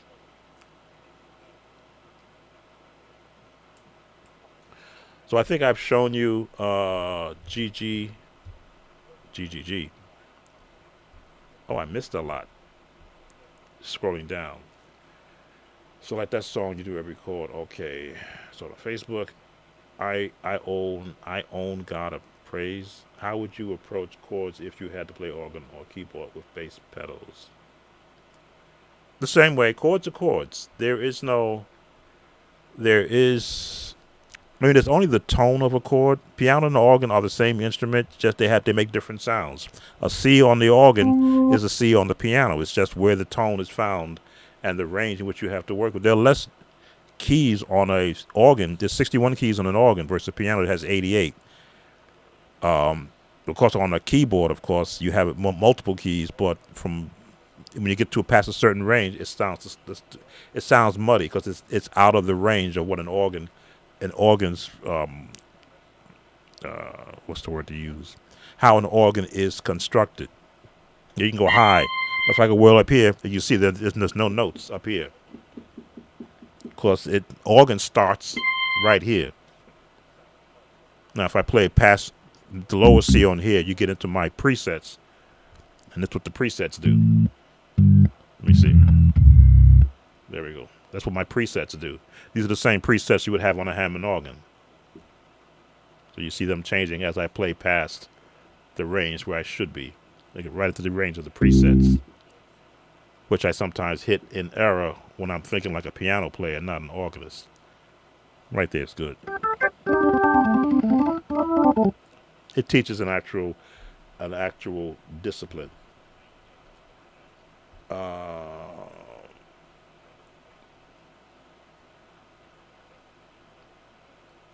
There we go with the asking what I'm asking you to do it chromatically, slowly. One, two, three. Okay, I'm looking at your approach, Gigi. Sorry, I wasn't scrolling all the messages. I thought I was at the end. Let me go back. Okay, Triton, I own God of Praise. I don't know if that's the title that you meant. How would you approach the chords if you had to play organ on a keyboard with bass pedals? I'm on a keyboard in an organ patch. So I am playing an organ software on a keyboard with pedals. Everything you've seen me do is what I will also what I would do on an actual organ. This is not an actual organ. This is my keyboard.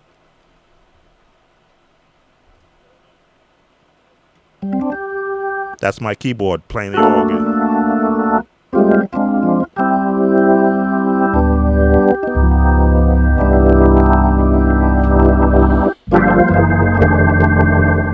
I have an expression pedal.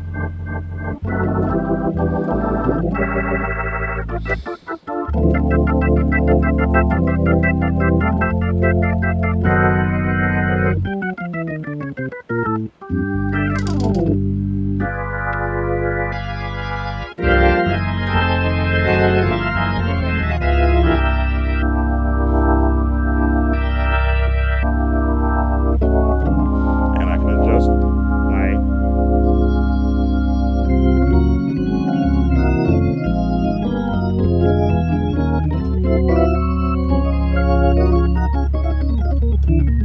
do I miss having the two manuals? Of course. I'm used to having two manuals when I'm doing the organ, but when I'm in this mode, which gives me the ability to hear an organ's tone and have foot pedals underneath me, maybe not the full 32, but the 13 that I have here, I'm at home. I'm at home. Would love to hear your chromatic up chords from 1 through 8. There we go. What I was asking for, I'm asking you to do it chromatically, slowly. The 1, the 2, the 3. Okay, that's um,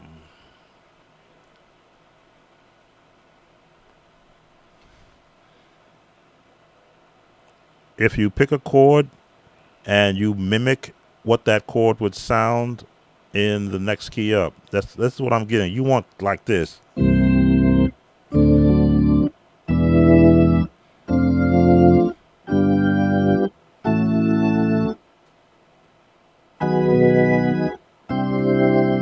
That's what I'm hearing you ask for, or that's what I'm seeing what you're asking for. Now, if you want it in a chord, structured chord, where it's not a 1, 2, 3, because again, I don't do the number system. So whenever you start talking numbers, I'm lost trying to just decipher what your question is. Again, I don't think numbers. I never did. I talk to it now because a lot of musicians were taught the number system. I was never taught any system. I had to figure it out for myself. What was I hearing, and can I sit down to an instrument and duplicate what I'm hearing? So again, 1, 2, 3, 4, 5, 6, 7, and then everybody calls this 1. I call it 8. Why? Because it's still the 1 is still there. So if you got 1, 8, 16, that's how I see it, as the notes are being labeled out. But then when you do a chord, is that a 1 chord? Yes. But look at what the chord. But this is a 1 chord too. That's a 1 chord also. That's a 1 chord also. That's a 1 chord also. So when you say 1, well, what chord in the 1 do you want to hear? Because you can have as many. That's a 1 chord. Why? Because the 1. These are all 1 chords. Those are all chords in the 1. That's the difficulty I have with the number system. What chord do you want to be played, with the 1 being the root of where every chord starts? Chromatic chords are just the same chord played in a different key. Go up half a step. Go up half a step. Half a step. Half step. Half step. Half step. Half step. It'll sound the same, but just in a different key.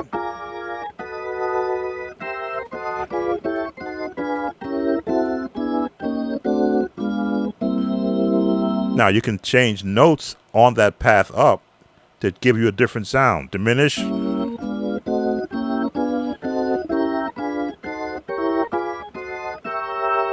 That's all diminished chords.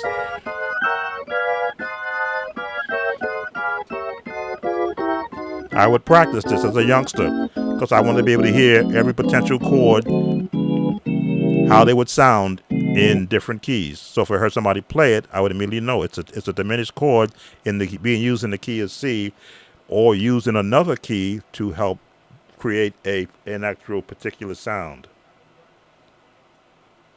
If you want to go full chords,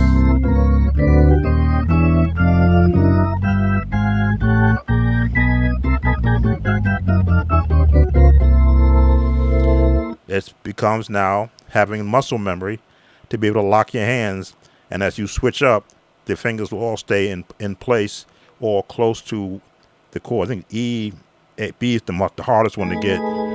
Yeah.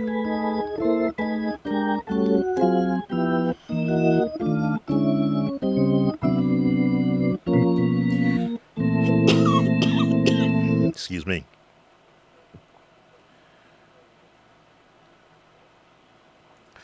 I think you may have to replay the video and slow it down because I have done so many chords when I was demonstrating different songs. I could not tell you which ones I were using that you're asking for because I practice all of them. Even when I'm just playing music, I will practice them just to throw it in there to see what would this sound like. Not all the time though.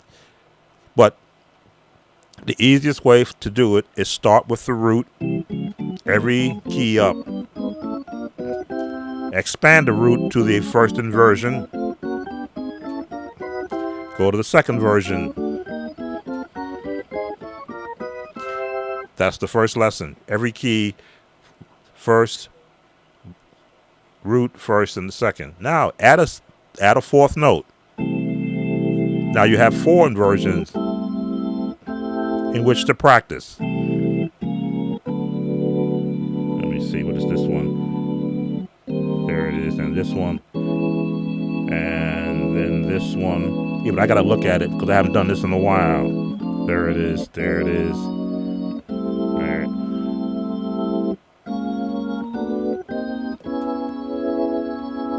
There it is. There we go. Again, these are things I practiced as a youngster, which I don't think about now, because when I want to hear a chord, I will know where to go find it. The key is C, D, E, F, G, A, B, C. So what chord would each note, not basic chords, but chords, proper tritone, bass note? Okay, you're asking me to give you a rule. There is no rule. Where is the melody going? Because there is no rule to what chord you're going to use. There is what sound do you want to hear? Do you want to hear a jazz sound? Do you want to hear a classical minor sound? Do you want to hear a contemporary chord sound? The notes are there. It is what sound do you want to hear? That's why I always speak in the terms of jazz, gospel, traditional gospel, contemporary gospel, urban gospel. There is no rule that I can talk to because I was not taught rules. I wasn't taught at all. I was a listener of music. I could look into a hymnal and see the notes in a hymnal because I was trained as an instrumentalist. I could see what notes that they gave the vocals, and then I would put chords around it. If I'm doing Blessed Assurance in the key of C,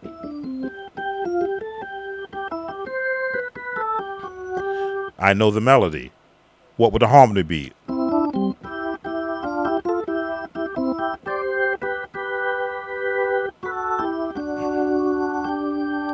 What would three-part harmony be?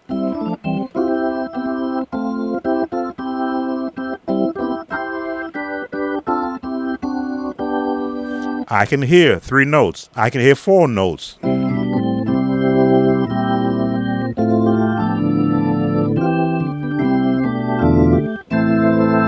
And modulations.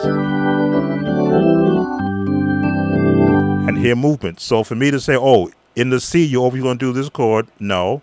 In the C, you're going to play a C. Now, what do you want to do with that chord in the context of playing it behind a melody? Well, again, I'm not a jazz musician. I talk to the jazz terms that I am learning on the internet. That is a C7. If you've looked at my chord courses, chord building, I give you all the charts of the chords that you see me play. I've gotten them from looking at chord books that says this is a C7, this is a major 7, this is a augmented, right? This is a diminished. Once I know what they're called, then I can talk to those who are technically more adapt to what those terms are. To me, what does it sound like? That's what it sounds like. Well, what is it called? Now, that's the 1, but that's not the chord that you would put in the 1. This is the chord you would put in the 1. This is the chord you would put in the 1. This is the chord you would put in the 1. Learn all the chords, and then you won't need me to write it down or to show you how it is. Once you know that they exist, and then you begin to practice them, you go back to the songs you've been playing, and then you apply what you've just learned. Do I use this chord all the time? No, I'll probably do this. Why? Because I support a melody line. If the melody line is up here, that's not the chord I would use, depending upon what the song is. I support wherever the melody line is going.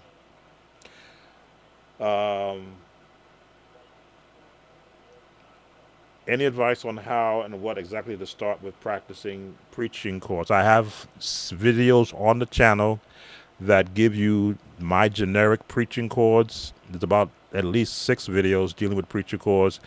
Preaching chords, it is an art form. There is a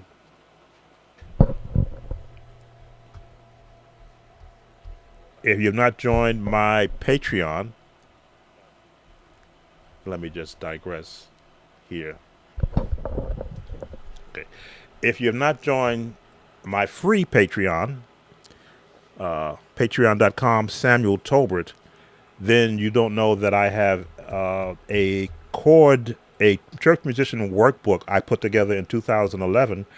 Actually, it's the culmination of 4 previous workbooks from 2006, 2009, 2010, and 2011, where I began to put together the basics of traditional gospel music sound and the early praise music chords that would help a musician, and this is 2011, get a head start if they're thrown into the world of church music.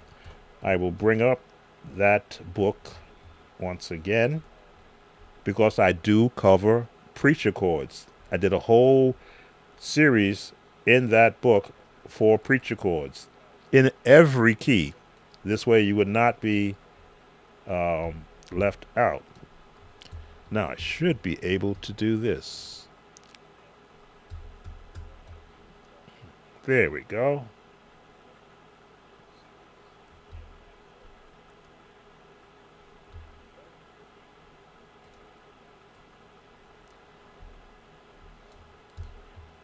Let me just see if it'll let me do this. Yes, it will.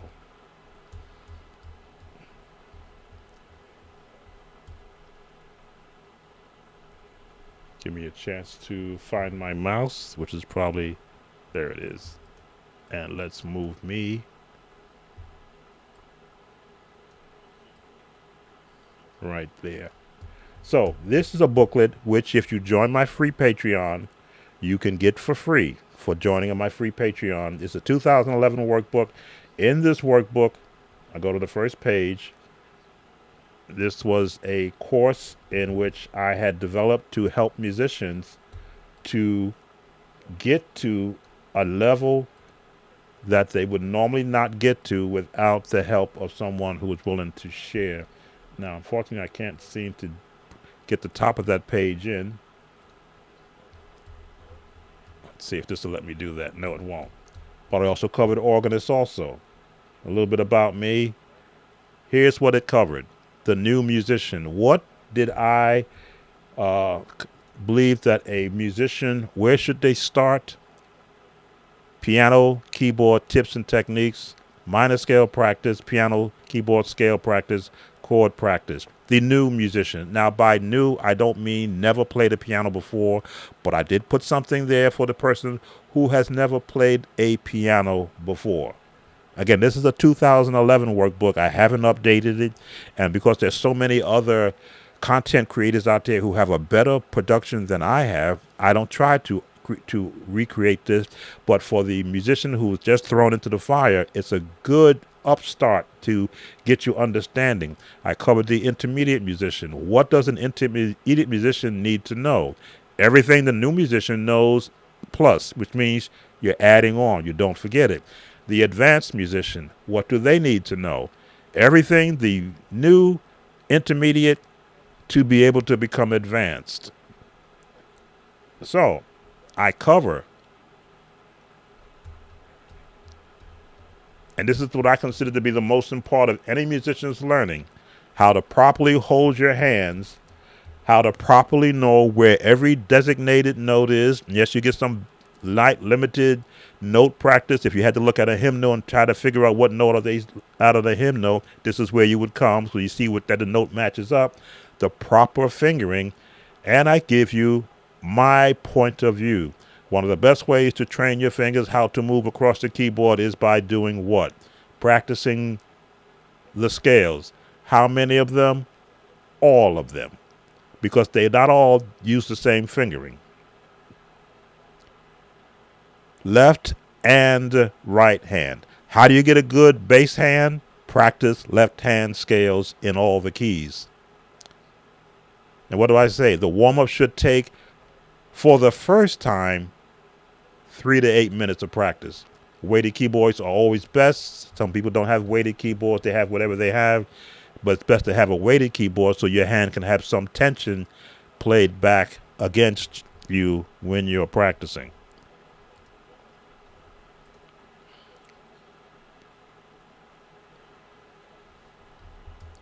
Let me just go back to here.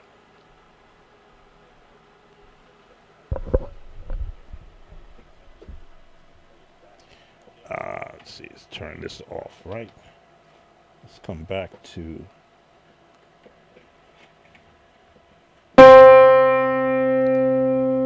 Let's turn off the organ.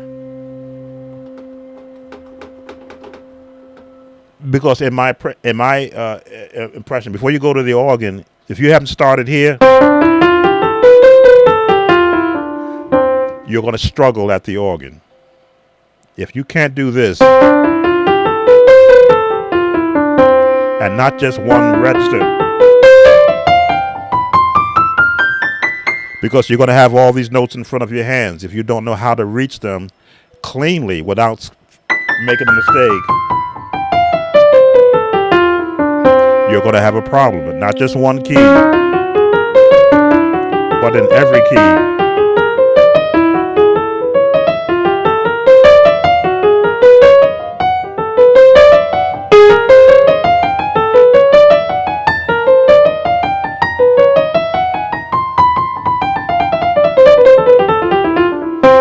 Once you can do that fluently, then you have a leg up on everybody else that did not learn to do that.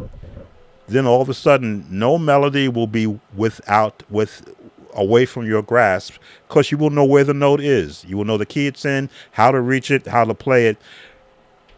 That's starting spot. You start here. Where's my mouse at? Oh, here we go. In every key. Then you do the minor scale, which means you have to now learn the major scale, the minor scale. Now, I left out the jazz scales. Those are on my website. But if you're in the new range where no one has ever shown me anything, I don't know what to practice, I don't know how long I should practice, what is missing? The right hand, right? We didn't give you the scale note names. We used the keyboard reference. So if you're looking at B major and you say, well, where is B found on the keyboard? You go to this tier here and you find where B is found on the keyboard.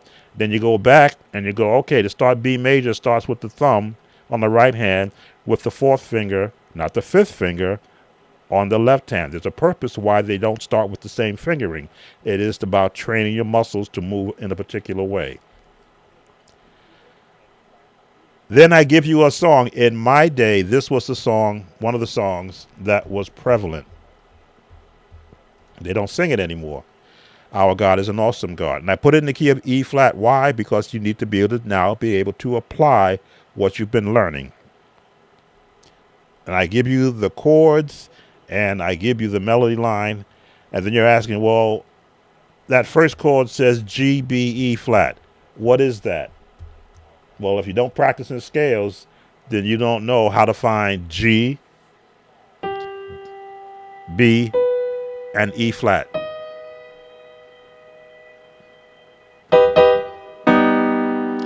And once you know what that G, B, E flat sounds like, later on you'll figure out that chord has a name designated to it. But if you're in the beginning stages or have never had formal music training, this is what they call a cheat sheet, where you're now getting some of these chords that you hear the other musicians playing on a basic song. And I give you information which is written so that you can lock it into your mind. There's a thought process that people remember more what they read than what they hear. So you can always go back. Then I make you go and do a lesson. Let's see if you can write down what the names of they are. And if it's a problem, then you go back and you learn. Because you can't get better by just playing. You get better by getting theory and knowledge. And then I give you the name of the chords and their designated names in a chord book. It's all about education. You get basic music theory. This is important. Whole, half, whole. Because every scale is built on this.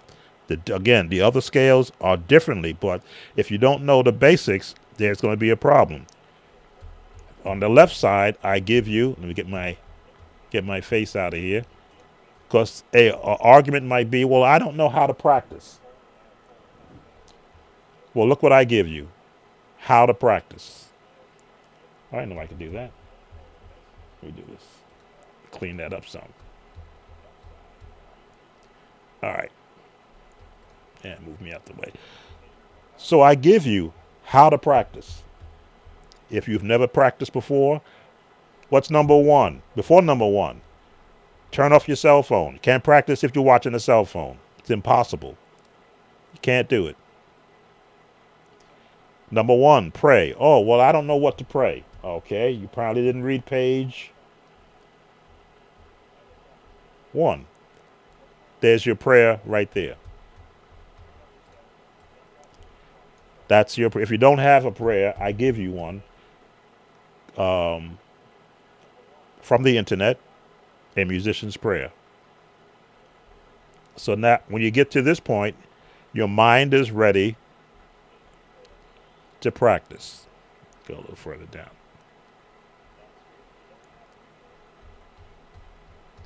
And again, this is a free download from my Patreon page. Let me go off script right here. Okay. There's my Patreon link right there. You can join for free. Yes, there is a subscription if you want to support me, and you will have access to over 90 MIDI files, 90 between videos, MIDI files, vocal files, because all my my AI singers are now part of the Patreon membership.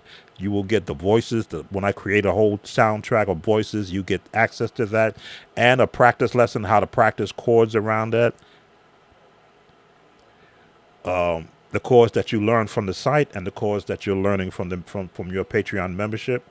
You get direct access to me. If you have a question, you can type in a message and I'll see it pop up. In fact, I have an actual lesson scheduled for 8 p.m. tonight from a gentleman from Texas. I don't believe he's on here, but you also have access to me. I think, Gigi, you were saying you need to schedule a chat with me. The best way to do that is to go through the Patreon site and put in a message there. They'll all go to my email, which is located at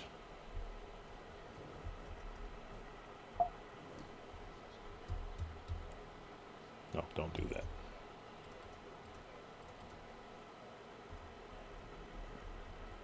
Because I do keep up a schedule. If it's after 10 o'clock or after 9 p.m. Eastern time, you're not going to get me.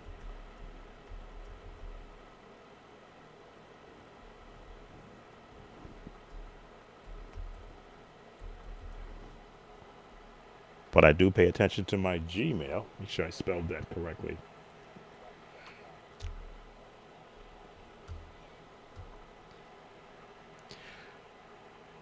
That's my Gmail. Generally, I like to get email. I like to get Gmail. I like to get emails because you can write in exactly what you're asking for, and I can better decipher it versus talking live. And but of course, if we do talk live, then that becomes a consultation, and then there's a fee attached to that. But I make it as free as I possibly can by what I'm doing right now and your comments on YouTube. So where were we? We were looking at how to practice and what to practice, because this is assuming that you are actively participating as a church musician, not that you are learning how to play. This is for church musicians, because you've been thrust into a position where no one says how to conduct it. And this is still for the new musician. Yes, in red, do not use the transpose key. Because if you do practice scales with the intent of learning what they sound like, you won't need a transpose key. Trust me, you won't. You've yet to see me touch or go near a transpose key. It's just as on my keyboard. Well, what do I need it for? If they could have took the price off down from me not using it, I would have said, hey, take that off and take off $50 on the price of it, because I don't use it. Where were we? 1, pray. 2, start fingering. You saw those. Practice triads and version every key. They're later on in the lesson. Practice chord progressions in C, D flat, E. 10 minutes. Take a break. Get some water. No soda. Practice a melody line, left-hand chord to a familiar song. And you're saying, well, I don't know those chords. I don't know what to practice. Let's continue to go down. I give you a song to practice to help you learn some of those chords. I give you the basic theory. This is what I did not get as a young musician. Trust me, I didn't get any of this. I had none of this. When I began to get these booklets that had this information, I said, this is what I missed. Someone telling me, go to a booklet and learn to do this, and then your music will become greater once you apply theory behind it. And it did. It got much better. Songs I played in the past, I played better. Look at all this information for free. I've covered this in the past. Here are the chords. And I'd use the key of C because that's where everyone likes to start in. Trying to move this over, and it doesn't allow me to do it. Let's see. So we'll do it like this. Root position, first inversion, second inversion.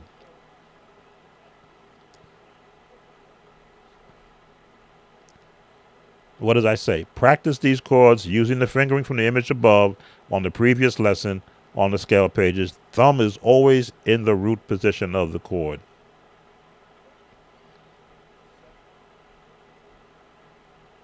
Then I give you Oh How I Love Jesus, not the melody, but the chords, because if you know the melody from practicing the scales, you can apply those chords. No number system. Again, you won't see a number system in this book.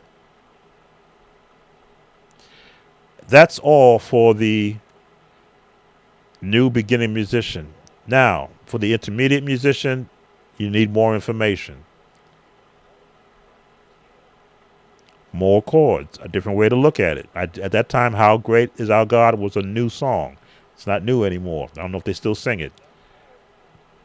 Setting up a music department. This is all information that I found in attending seminars. I got this one from Stephen Ford about the musician. Again, you've got to be in a certain state of mind to want to do this. I'll put it like that. Then I give you some of my thoughts You said you thought this was going to be an easy course? No way. I use every one of these above techniques in hymn playing and follow my examples. I will teach you to improve your understanding of hymn playing using these techniques. And this goes to just about any song. Give you a work chart. Again, these songs are probably not prevalent today, but they were back in my day. Basic sight reading. Those sites don't exist anymore. Then the advanced musician, the organist. Chords, how to set the drawbars. Again, this is all a free download on my Patreon site. We were talking about preacher chords. Preacher chords are coming. Here are the progressions in C. This may be what you're looking for, GG. It's in my book. This was back in 2011.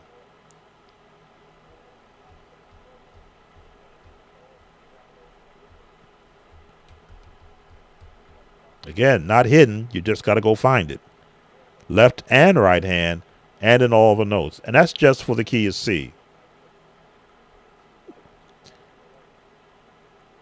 Once you've learned this progression, transpose, which means move your fingers up half a step and then play it the same thing. Back then I said send a YouTube video. No one has ever sent me a YouTube video of them doing that, which means it was a little more than they want. Welcome to Sam's Preacher Chord page. All the way, page 22 in the booklet. I believe there was 34 pages.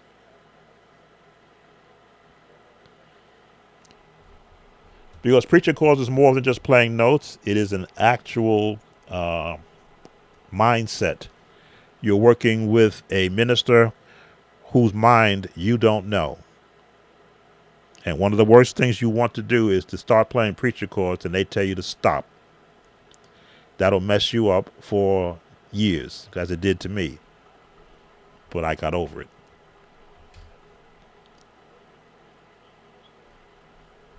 So I give you a bit of text reading to be able to understand what you're going to be doing. And I give you a baseline pattern. Short, long, short, long, short, long, short. Baseline. This is not something that will work with every preacher.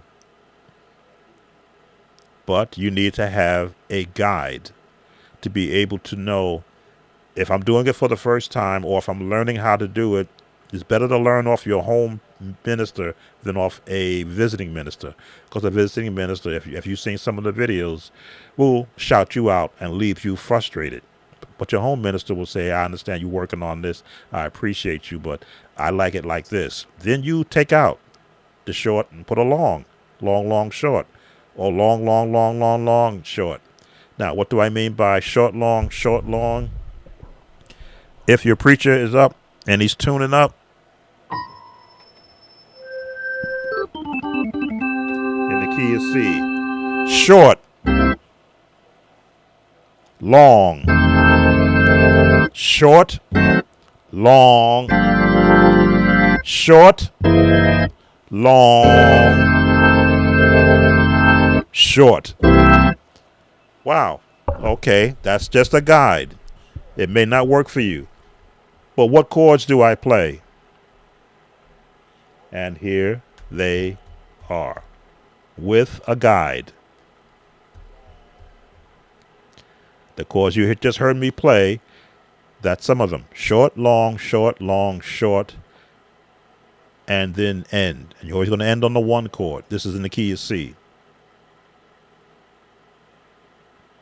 And this is where you do your training. Now, I put some videos up there, YouTube links, of preachers preaching without music behind them, something to exercise by. I don't know if those videos still exist, but you can, like, those videos might still exist. I don't know if they do. But they were the ones that I found that said I can make this a lesson for you to be able to practice.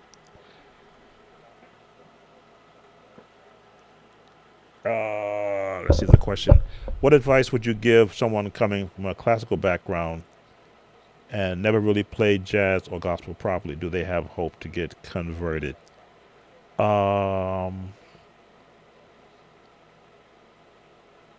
You are so more advanced than 99% of any church musician who started playing. I think there is a misconception that you need to have a, and let me just come off this page, because now I'm going to get into a theological concept. There's a misconception out there, from my point of view, that if you play for a church, you've been given a gift. Has been bestowed upon you a one-up position in life, that you are quote unquote anointed. I've seen musicians throughout my era of being. I'm a retired church musician, which means I don't do this anymore full time. It was never a gig for me. It was never a you can't have church unless I'm here type of a mentality.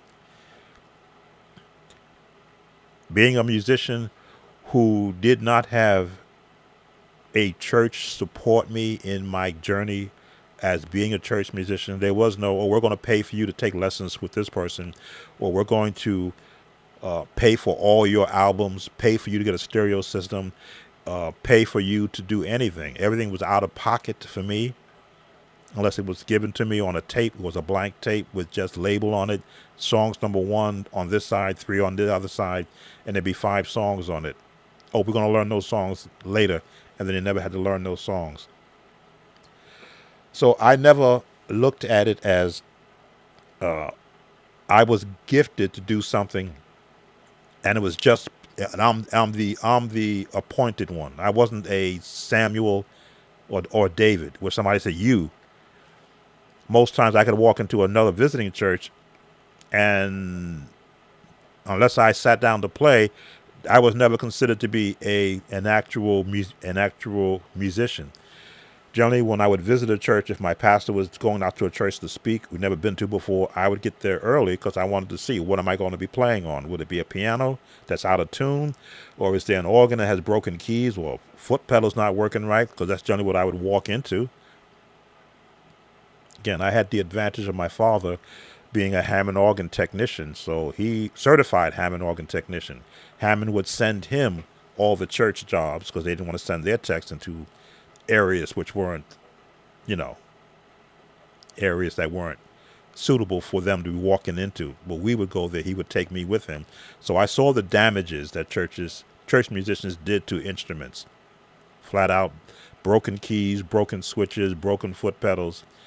Anointing does not break up an instrument. Personalities do.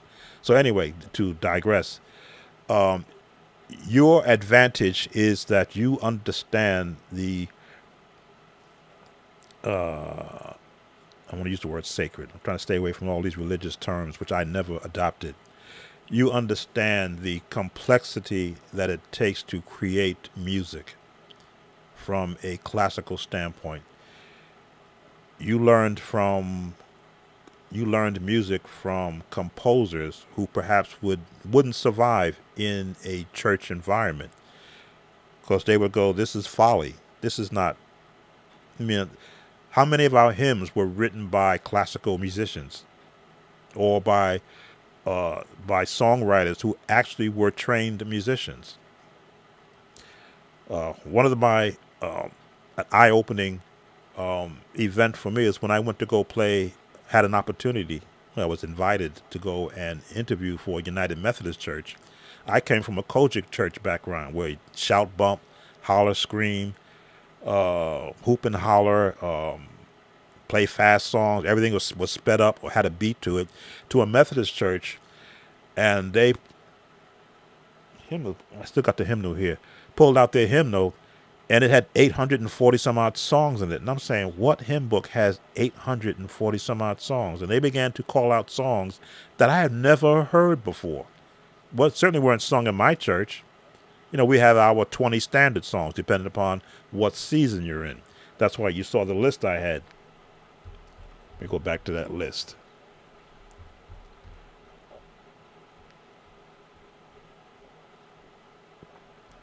These are some of the songs that were in my genre. Holy, holy, holy, got me thou. Rejoice ye pure in heart, as processionals, on, prayer chants, opening hymns, a mighty fortress, great is thy faithfulness, blessed assurance. To God be the glory, the hymn version, because there's two versions of it. Love lifted me, what a fellowship, sweet, sweet spirit. These are the songs that were common to the church where I played for, till I got to the Methodist church, and they're calling a song from page 575, and I'm like, huh? 575? So immediately I thought, well, what have I taught myself up until this time? I taught myself how to sight read hymnals. So my response always was, I'm unfamiliar with that song, but give me a couple of days and I can learn it. YouTube and a site called, I think it was a hymn site became my best friends, because I could download the MIDI file of a particular song and hear how it sounds on the sheet music, or I could go to YouTube to a gentleman named Organ Pipe who played a pipe organ, and I could hear how he played the song. And he played it exactly the way it should sound from the hymnal, plus the chords he added. And that's how I began to educate myself to be able to play for United Methodist Church.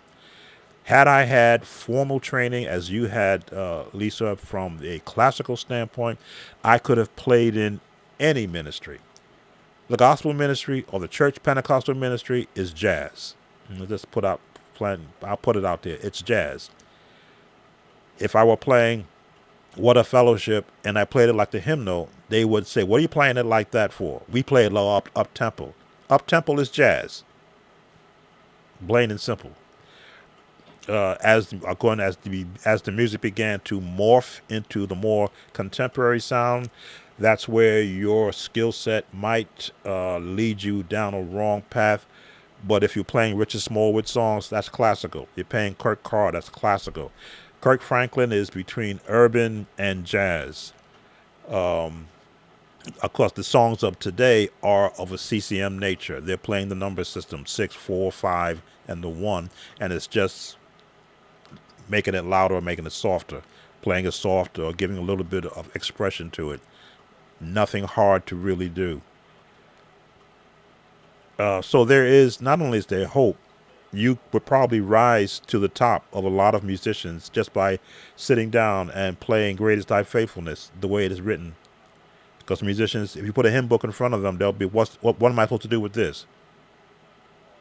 Put a hymn book in front of me, I'll open it up and I'll look for the key it's in, I'll look at the melody and I'll sight read and I'll sing the lyrics internally to myself, because I can't sing. Now that I have AI singers, I can do any kind of lyric stuff, hymnal stuff. The majority of musicians of my day could not read sheet music.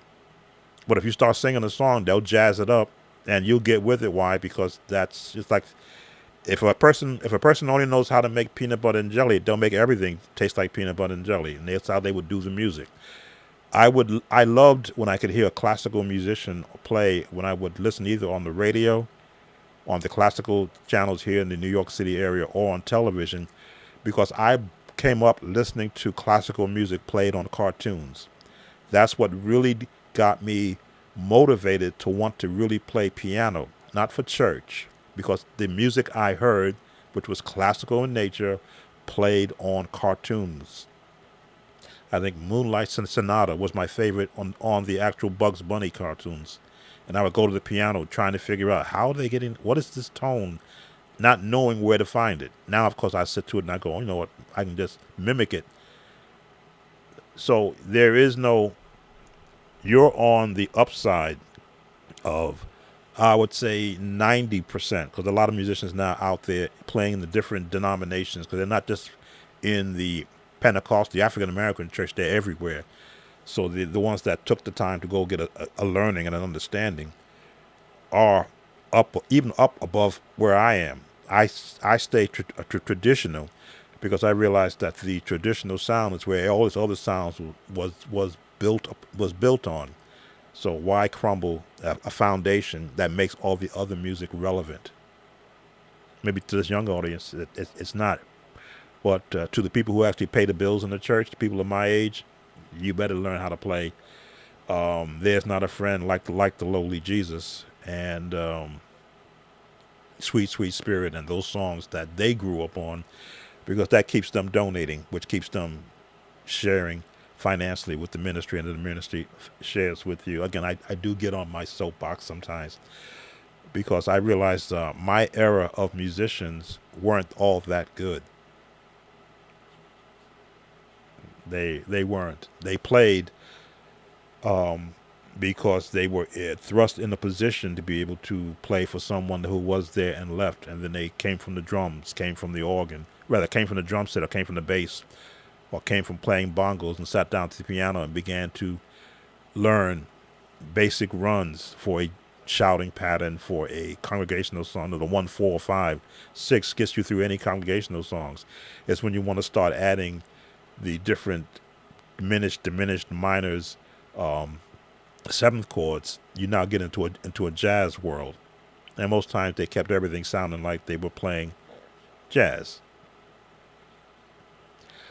I digress. Let me go back to the comments. I got to be careful when I start talking about. I was taught music theory as an instrumentalist by a professional musician in high school, Mr. Alexander Altieri. He actually wrote sheet music, and I enjoyed the fact that he would demonstrate how he could write out notes on a music staff, how he wanted us to sound. And then he would go out and he would purchase, because for a school system, they could purchase music. And they began to purchase all different kinds of music. I learned to play the 1812 overture because I was a French horn player. I played the mellophone, though, for the 1812 overture. And because it was a classical song, it's the essence of that style still resides in me when I sit to play. How you start soft and you build to a huge crescendo, which a lot of musicians don't know what that word means. That's why I say theory is so important, because it's not where you start musically, it's where do you want to end up. I'm at the point now where I can use artificial intelligence to recreate songs I wrote back in the 70s that I didn't have singers that could interpret what I heard in my head. I could say, oh, it sounds like this, and try to mimic it using the piano. This is your note. And because they were not vocally trained, I had to lower the key, change the pitch, change the note. I said, but that's not how I heard it. Now with AI, any song I write, I can now write it the way I interpret it and change it up. I'm just bringing up my AI choir.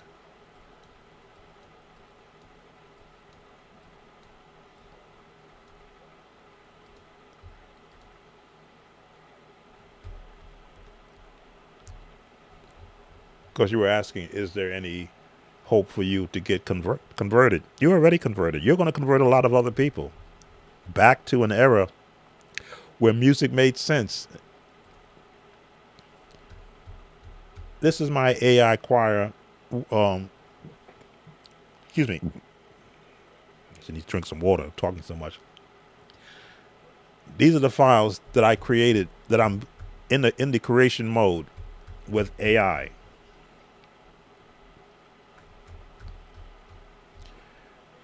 There are no musicians doing this. None. I'm the only one doing this. Bring that over some.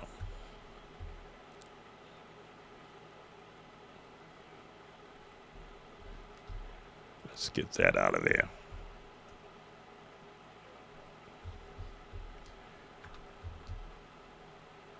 I wrote a song, Bless the Lord, All My Soul, as a chant, but now that I had AI singers, I was able to reimagine how I want that song to sound with a different skill set. And I wrote it in the key of E major.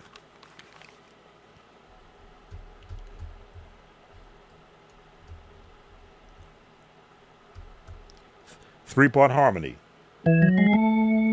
I've never played it with the organ before. Let's see if I can. Let's move our voices around. Let's move you. What are you? You. Okay, you over here. You over here.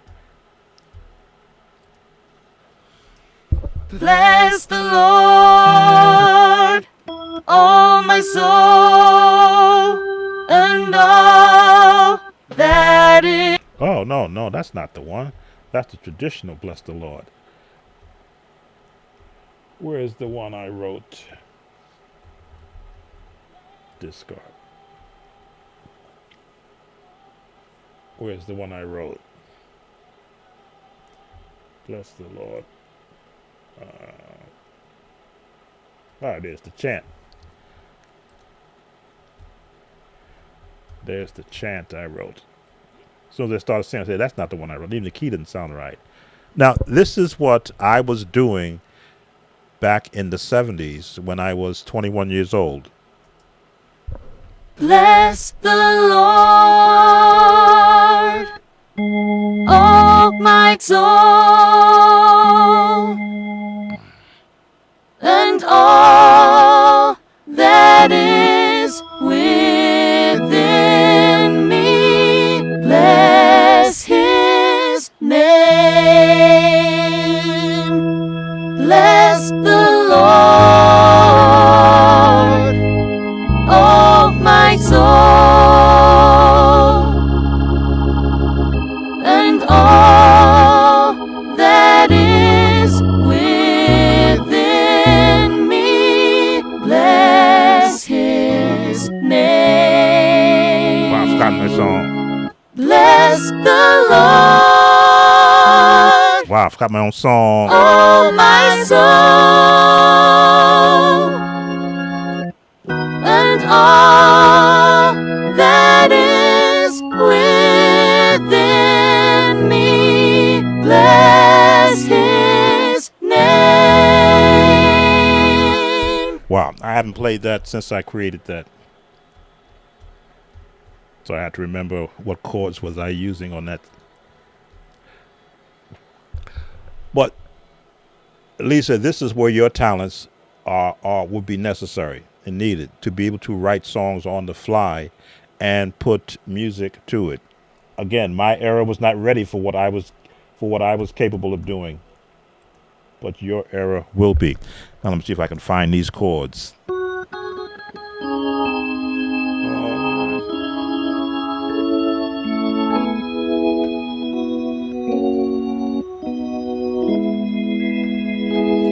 Okay, trying to remember where the chords were. Bless the Lord, oh my soul, and all that is within me. Bless his name. Bless the Lord, oh my soul, and all that is within me. Bless his name. Bless the Lord, oh my soul, and all that is within me. Bless his name. Now, a Pentecostal church wouldn't know what to do with that. Sorry for my bad playing. I never did it with the organ.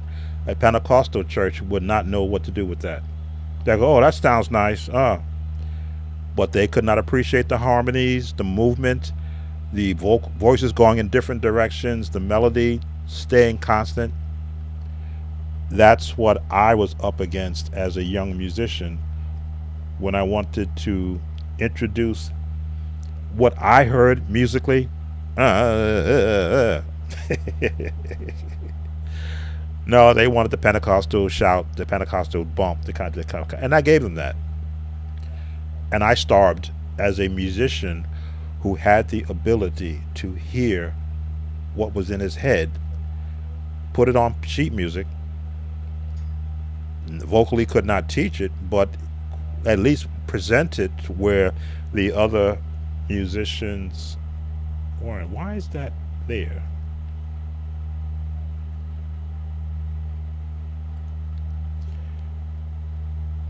I've never seen that pop up before, so excuse me if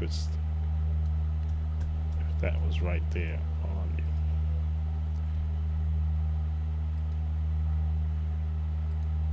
Okay. Want to make sure I didn't miss any more of the comments, because I'm going into so many different avenues. And who's still here? That's a good thing to do also. Make sure I'm not by myself. We still have 8 watching. Certainly, again, appreciate all who have come, spent some time with me today. First Saturday and the first day in March 2025. Looking at the comments. GG, yeah. If you want to have a consultation, you've got my Gmail. We'll set that up. I do have someone already scheduled for this evening. Don't know how long we're going to take, but I guess I am not getting an understanding of your request, because if it's a song, it's different. But if it's just basic chords, I build chords off of basic chords. That's the avenue in which I see how an actual chord is formed. How do I hear someone else use it, learn how they use it, and then I apply it to other songs, to see whether or not it will fit with other songs. Like Clark's Sister chords might be different from the chords from Kirk Franklin, but some places they are the same chord, just used in a different song to support a particular melody. See, so we covered the preaching chords and covered someone that's coming from a classical background.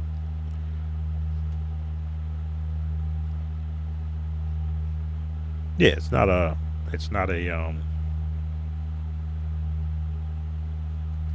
can I do that? That's how you got there. All right. I always wondered how do people bring that information in it. That was the question that was asked. Is there hope? Yes, there's always hope.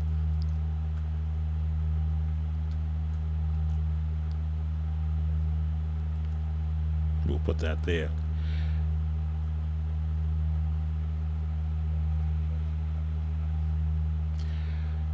It is a mindset.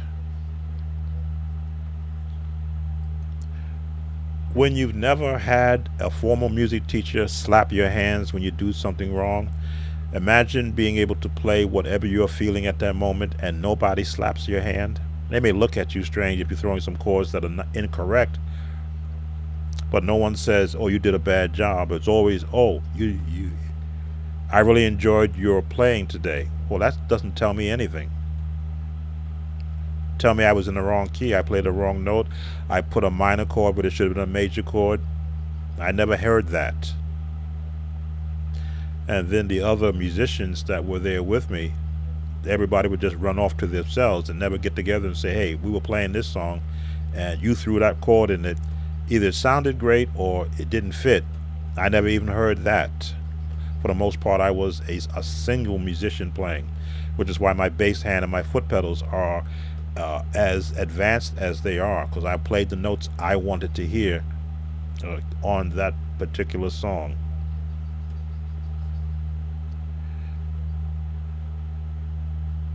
Certainly, I would say don't abandon what you've learned, but just add to it.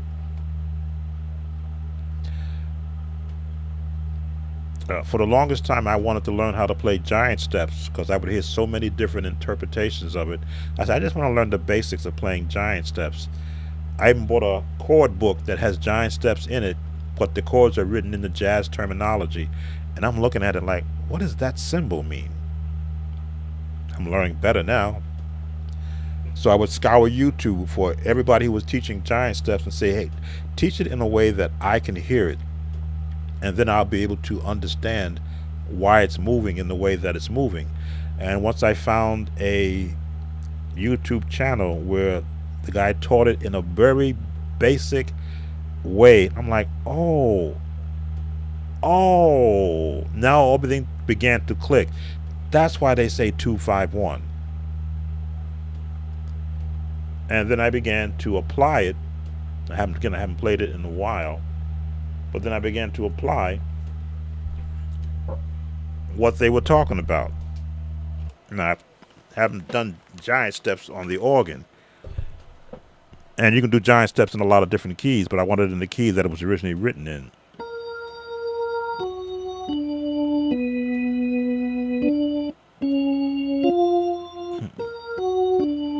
Let me see.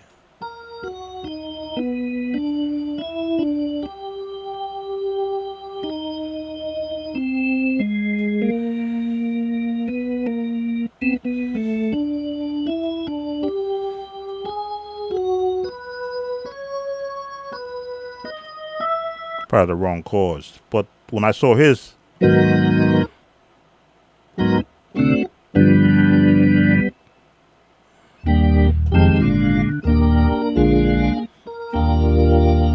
G flat, B, D,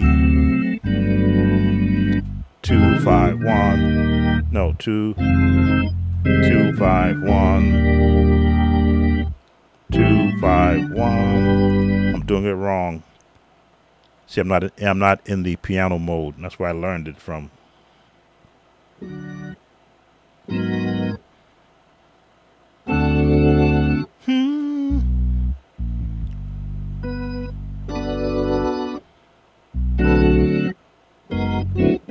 Wow. Now I'm really messing up. Let's see if I can remember it now.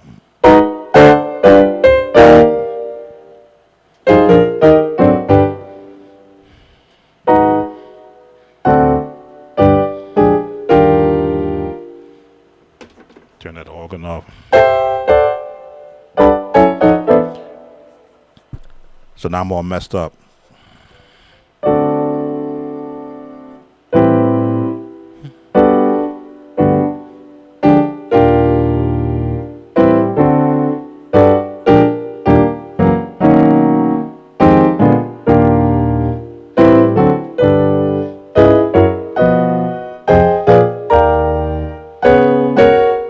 There it is.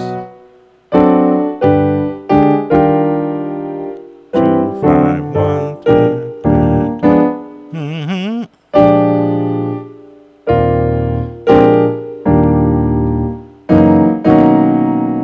2 5 1 in E flat, 2 5 1 in G, 2 5 1 in F sharp, 2 5 1 in E flat, and then resolve to G flat.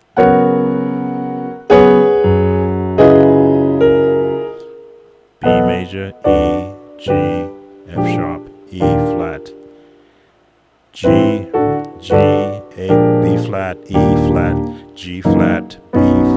Now, because I'm looking at the notes, I know where the chords are going to go.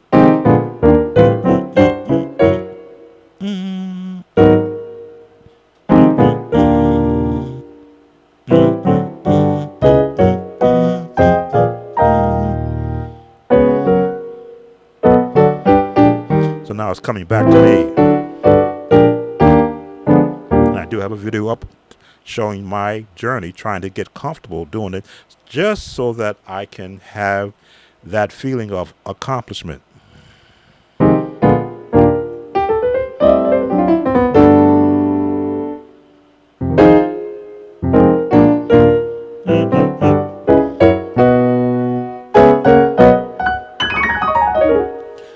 Do I need to learn it? No. I just wanted to. It's one of those things where it was on my docket. I need to understand where these chords, where the melody is. I saw where the melody was going, but why these chords were picked with it. It's an exercise. That's all it is an exercise. And I love to be challenged. Now, if you put a classical song in front of me, I probably sit there and go, huh?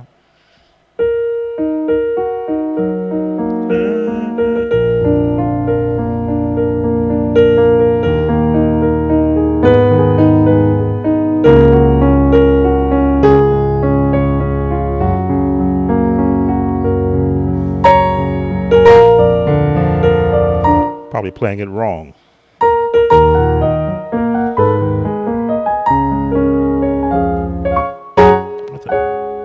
organ still coming through there. Oh, that's part of the. I would happily exchange my sight reading ability to classical knowledge, be able to play old school Southern style without having to start fresh and run the wrong patterns. Well, I appreciate the offer. I wouldn't want to tax you with me. I'm a. Why is that screen look like that? That's better. I'm a aging musician who looks for challenges that personal challenges, basically. I'm not going to go any. I put it like that. I'm not going to go anywhere with it. As you can see with the actual AI singers, I'm now into that and delving into that realm of being to recreate songs I wrote and to help others who are writing songs to have a resource that they can tap on to assist them with hearing a version of what they're hearing in their head from a traditional standpoint. So yeah, I appreciate the offer, but as always, you're free to research all the videos that I have here on YouTube. One thing you will find that they are not scripted out. There's no sheet music. I tried the different sheet music transcription programs to see if I can recreate on sheet music the chords that I play, and it's just too many notes on the page. I currently have Studio One on my second computer system, studio setup. Studio One seems to if I just play notes without using the sustain pedal, gives a good readout of upper and lower keys, but even then it sounds bland. Because I can, on a piano, I'll hold a set of notes in one register and then jump to the next one so that the chords doesn't sound like it drops out. That looks horrible on sheet music. That's why I said, you know what? I'll abandon trying to offer a service of transcribing music other than, you know, basic baseline chords. I think I've done that for a person, and I've done it for myself too. I've written music and then just put generic chords on that. Let's see if I can pull up what I've done, and you can look at it and tell me whether or not it's something that you could read.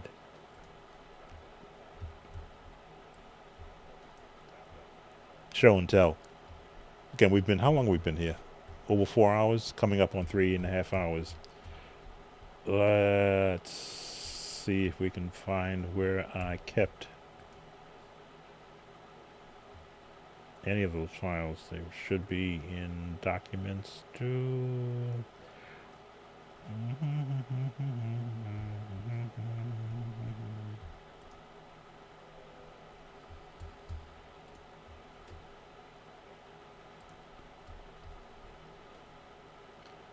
Finale files, no. It'll be in scores. Here we go. Here we go. Let's see.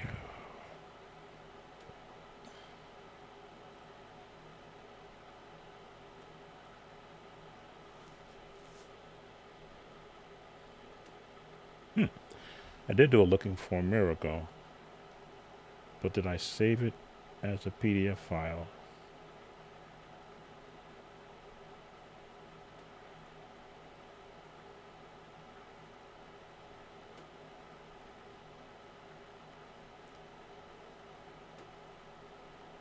That may have been just vocals and not piano. Where are some of the songs I've done? Oh, that's a good one. In Your Presence. Did I put all the chords with that? Let me look at it and see what it says. No, I did not.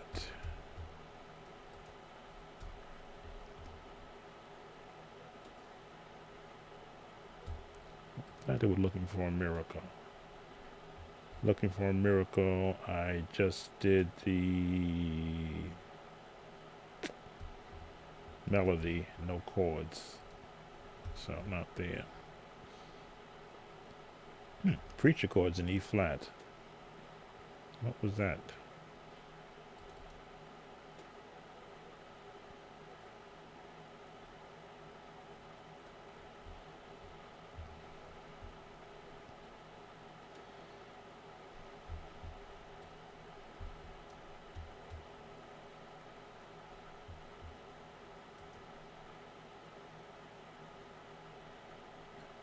You might hear some music in the background. The software coming up, Sibelius.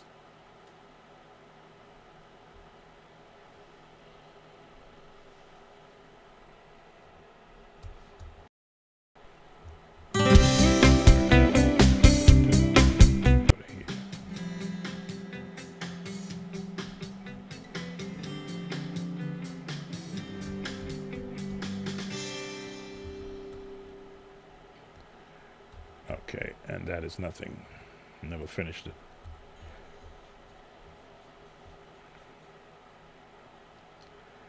Total praise, voice, walk around heaven. Let's see. Okay, yeah, here's one. I did walk around heaven. Looks pretty good, actually. So, Lisa, you can look at this, and everyone else that's looking on, and you can tell me if this makes any sense.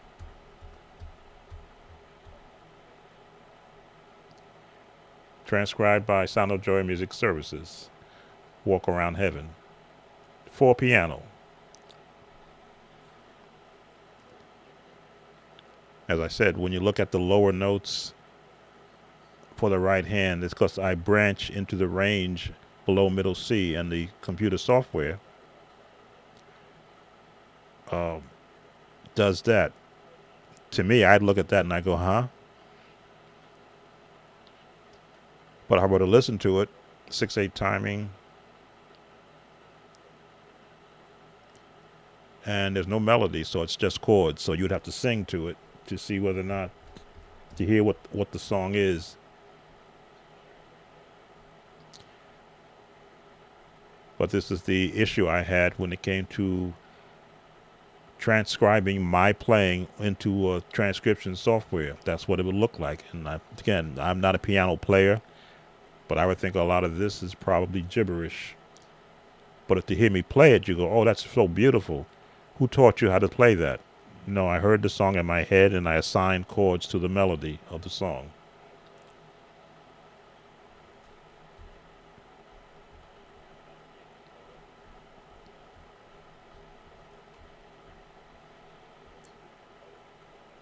In fact, can I play that? Probably can't play that.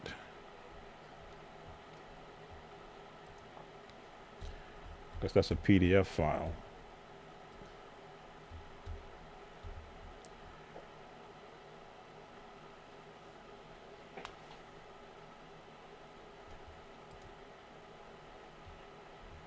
Oh, there it is. I could bring up the Sibelius file that I created it from.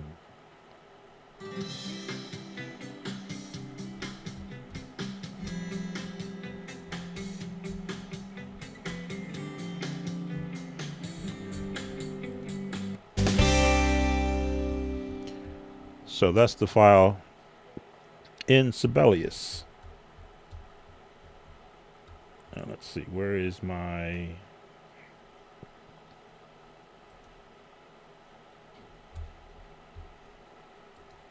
Should be able to hear this.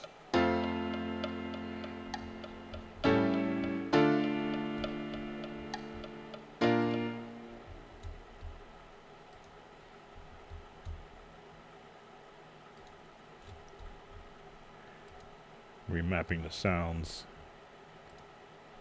Let's see if you can hear this.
think I learned this, listened to a song, and I just play the patterns that were in the actual song.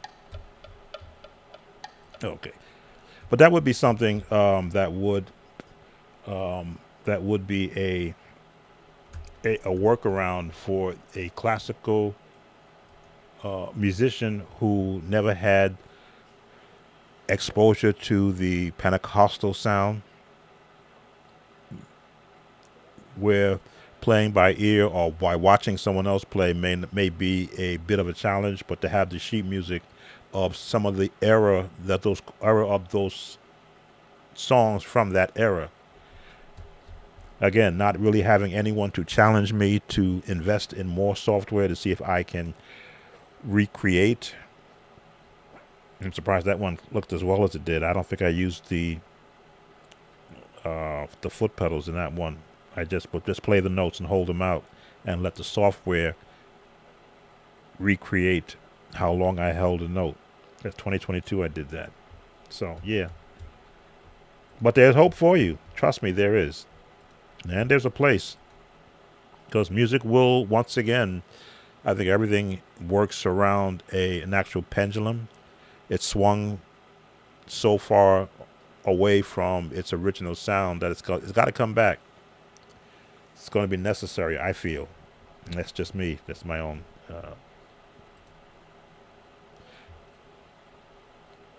And feel free to check out my Patreon site. You don't have to join, but you can at least get the workbook that I have here, which will give you an insight that I presented to musicians around the world back when I came out with this in 2011. I think I was up to 600,000 downloads because I was doing it free from my webpage when I had a website.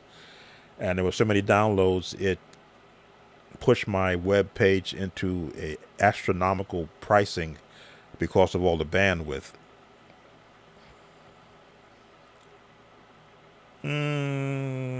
More Soul is just I'll put it this way. When I played, you didn't know if I was mad or if I was happy. You couldn't tell from my face. I was a very stoic player. I was one who paid attention to everything happening around me. I wasn't one that you see some musicians, they get all into it and they're flapping around on the keys and pushing up and down. No, I kept my back erect, and I just played. You don't get to see from all my videos. Oh, I do have some videos where you see me playing. I did a series on different music, styles of different music, where I had a full view of me playing on a piano. That's how I played on Sunday morning. I wore a suit, tie, shirt, and got in place, and then I would just play. Service was over. You didn't know if I was happy or sad. All you knew was that you heard good music.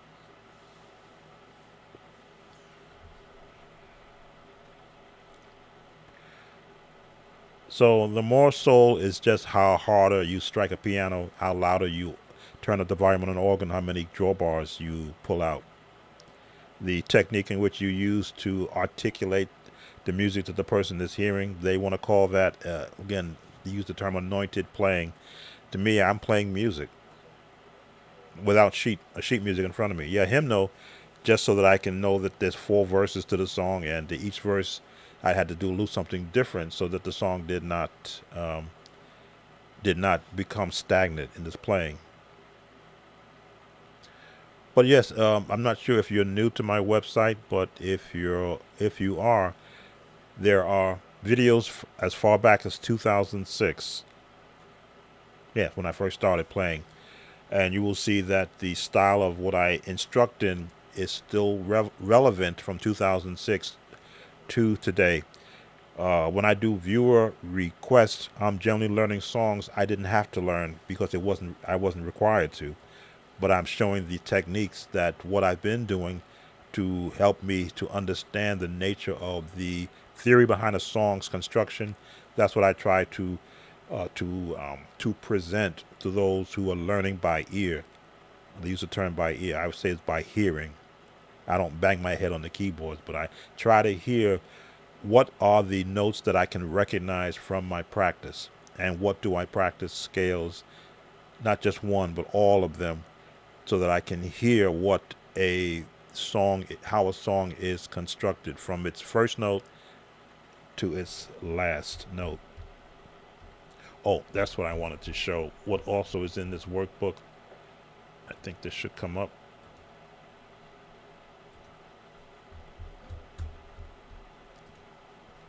Okay, there we go. So once you get past all of this, the preacher chords are all right here in every key and how they can be applied. I give some theory. In the Name of Jesus at that time was a popular praise and worship song. These chords will not be foreign to you. It's the Pentecostal approach. Let me see. E flat.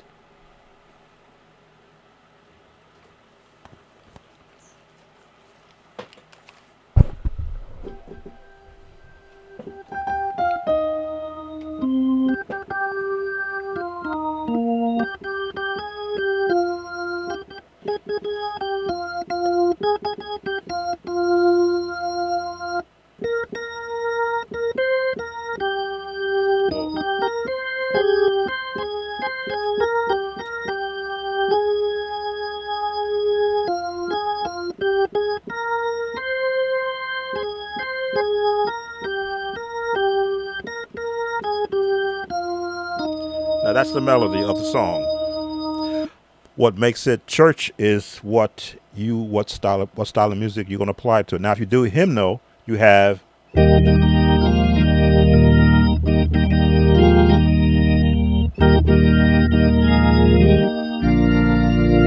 that's sheet music.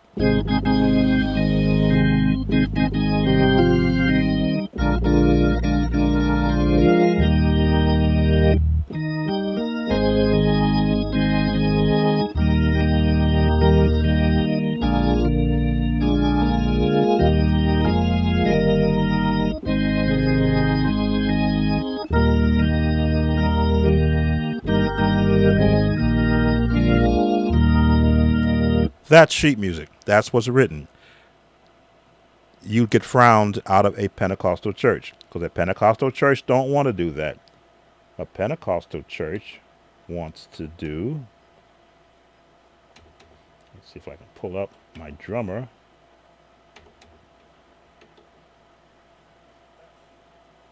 Let's see. Let's change our speed. Pentecostal church wants to do this.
That's what a Pentecostal church wants.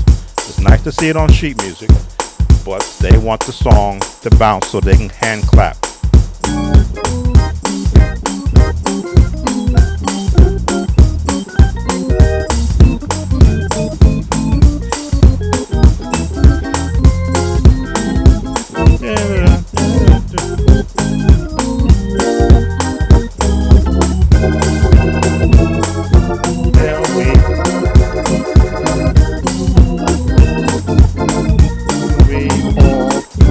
That great name.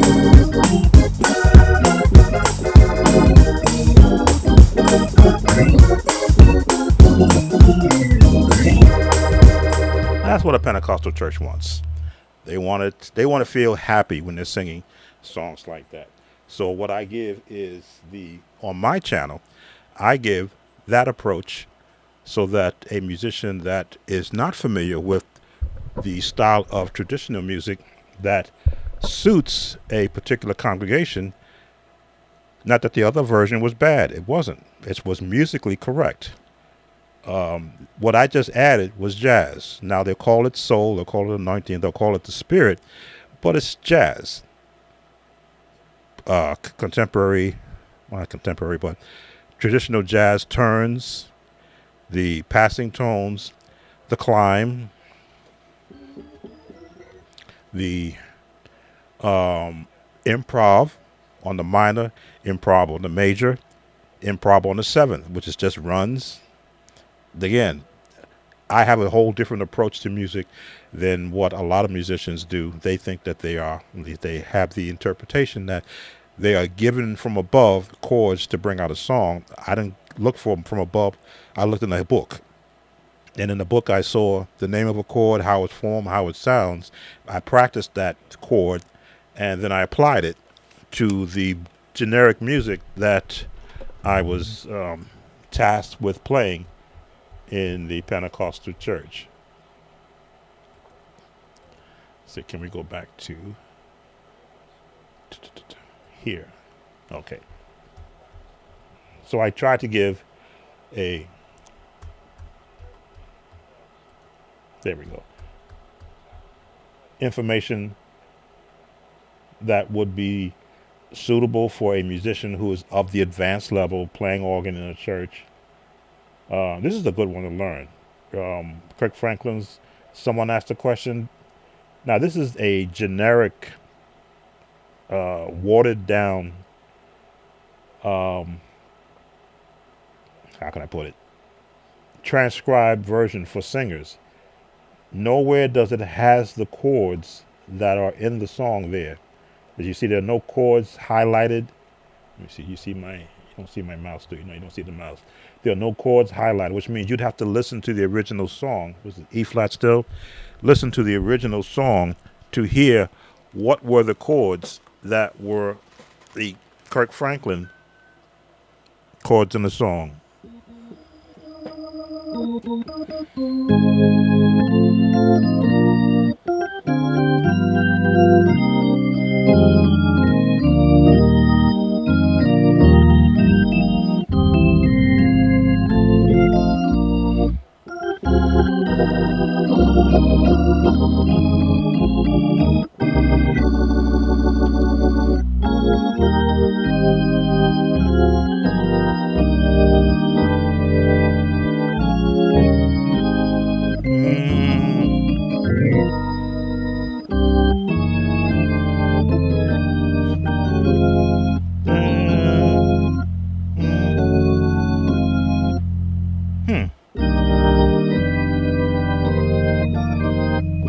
There it is.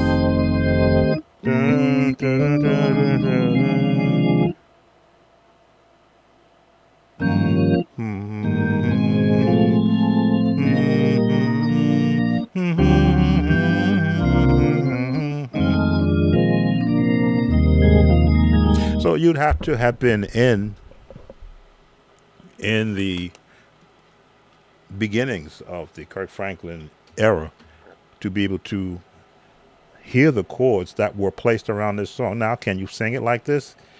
Just blanket like that? Yeah. With the 1, the 5, and the 6 chord, you'd have no problem. Every now and then throw in a flat 7th, and it'll sound presentable for a church service.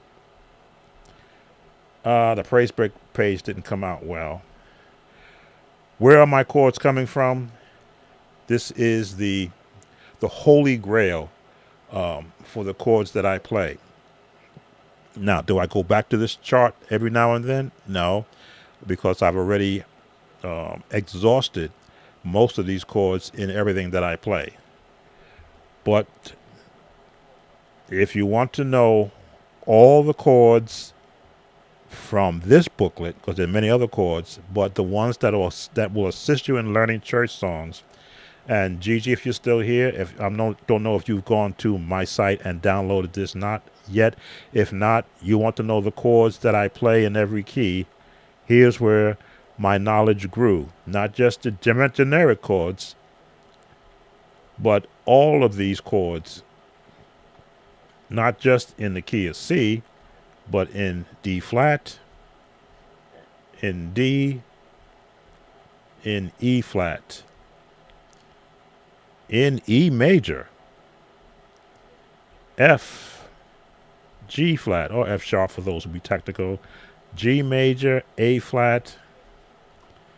Where all my chords come from, when I got a hold of this book and I said, wow, I don't know these chords, but I'm going to learn them and just add them to what I don't know and know what they sound like, so that when I begin to apply them to songs that I've heard in the past, I will know where to find them, all the way to B major. And this is just the right hand and the different inversions. And then you add a bass note on the bottom, and you'll find that these chords that you've been wanting to learn weren't hidden. They were just placed in a book that you did not know or have access to. But I make it available.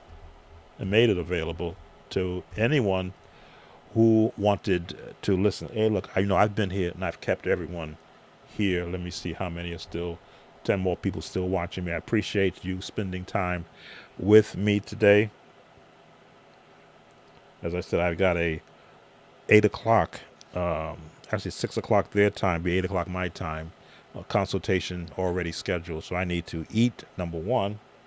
I'll find something there to munch on, and then put together a template of what I'd want to be able to cover.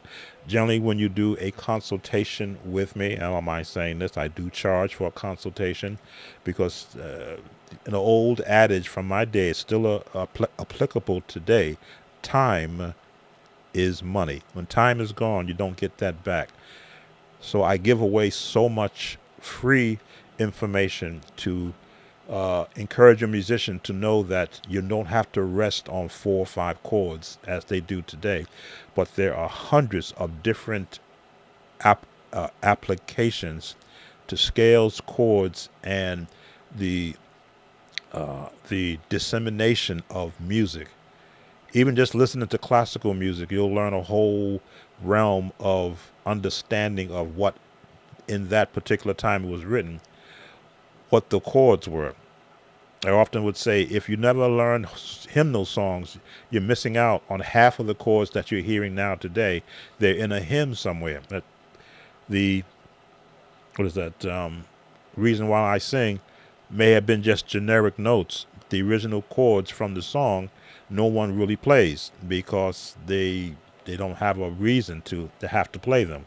I can still recall them, not just in the key that it was originally done, but in any key that I want to hear play it in, so that I'm not, and then use those chords, as my cousin would say, reharmonize them or repurpose them, stretch them out, make them closer, just to turn around. I think it's one of the terms that he would use on chords. Every musician has their own approach as to when they learn a chord, flip it. That's what he would say. He would flip the chord. He'd add a run to it, or he'd do it in he has one chord change that I'm still trying to adjust to some of the things that I play. He does it a lot in all the keys, and it is a jazz chord where he goes, let me see.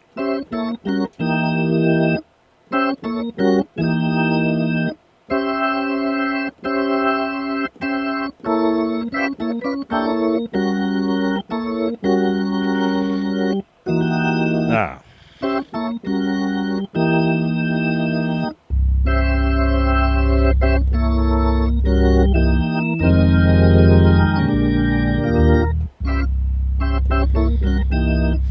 and it's just a diminished and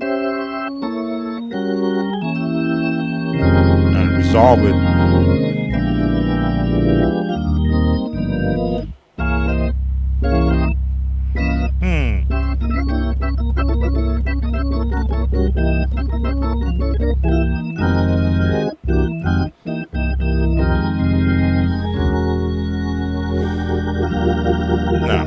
I use that in a church song? Probably not. But if I wrote a different song, I might.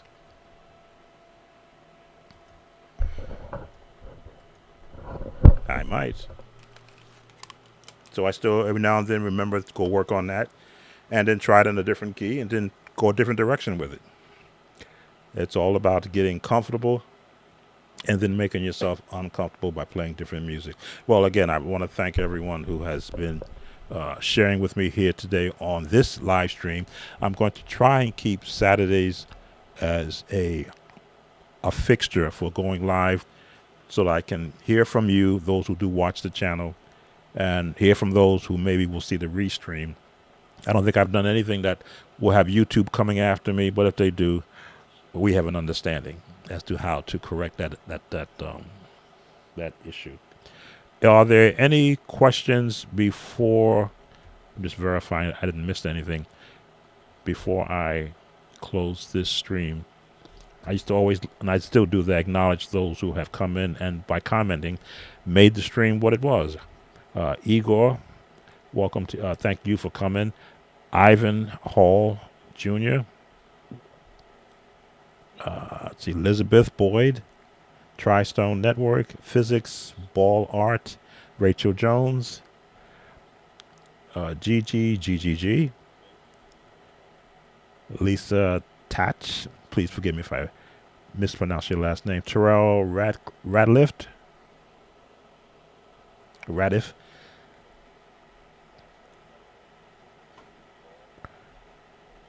just scrolling down to make sure I don't miss anybody's question or comment. And I think that's it. Usually somebody comes in the last minute, but not this time. So I want to thank you all for, again, your coming in and spending some time with me. Of course, if you have any questions, feel free to comment and I will answer them as quickly as I can.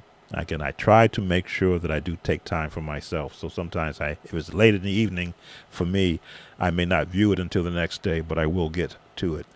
If you have any concerns, please, again, don't forget to subscribe to the channel if you don't currently subscribe. My Patreon link there is there for you to go and join for free, and I have some free stuff that I put on there. I'm going to put some more free stuff on there to encourage people to maybe want to join the membership. What the Patreon membership gives you is the ability to reach out to me directly as a member and request a song breakdown and have it created and emailed directly to your email address. Nobody sees it but you. And that is for your monthly support of just $5.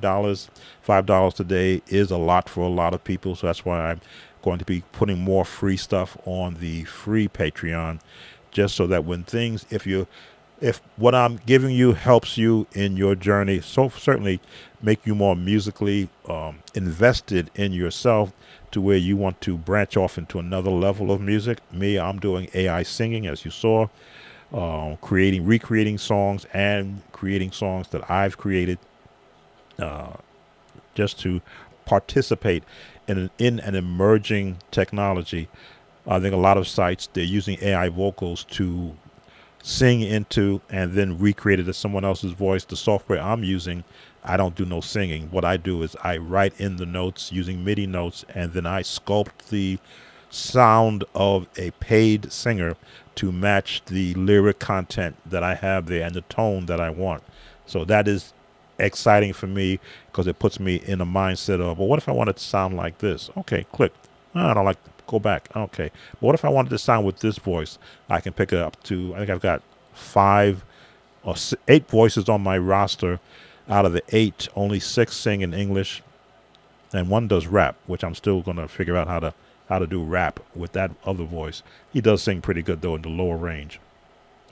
But it's exciting for me to branch off into the other avenues that were out of my reach because I can't sing. I'll hum a bit, but just so I can make sure I'm on the right pitch. But again, thank you all for coming in and spending some time with me. One more reminder, if you haven't done so yet, don't forget to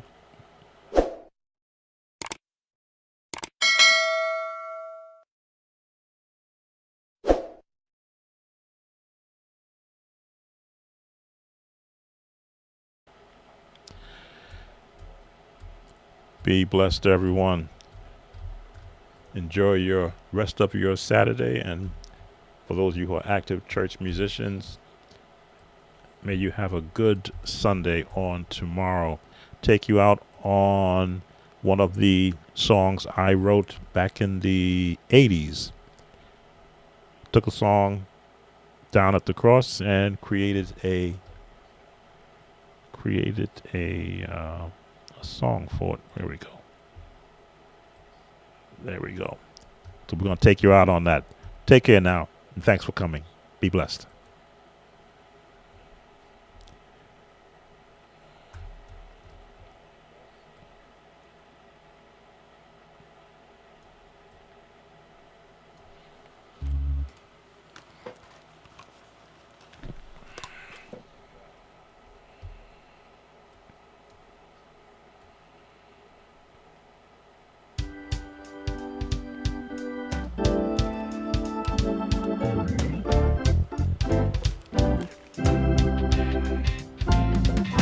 Down at the cross where my Savior died, down where for cleansing from sin I cried. There to my heart was the blood applied. Glory to Him.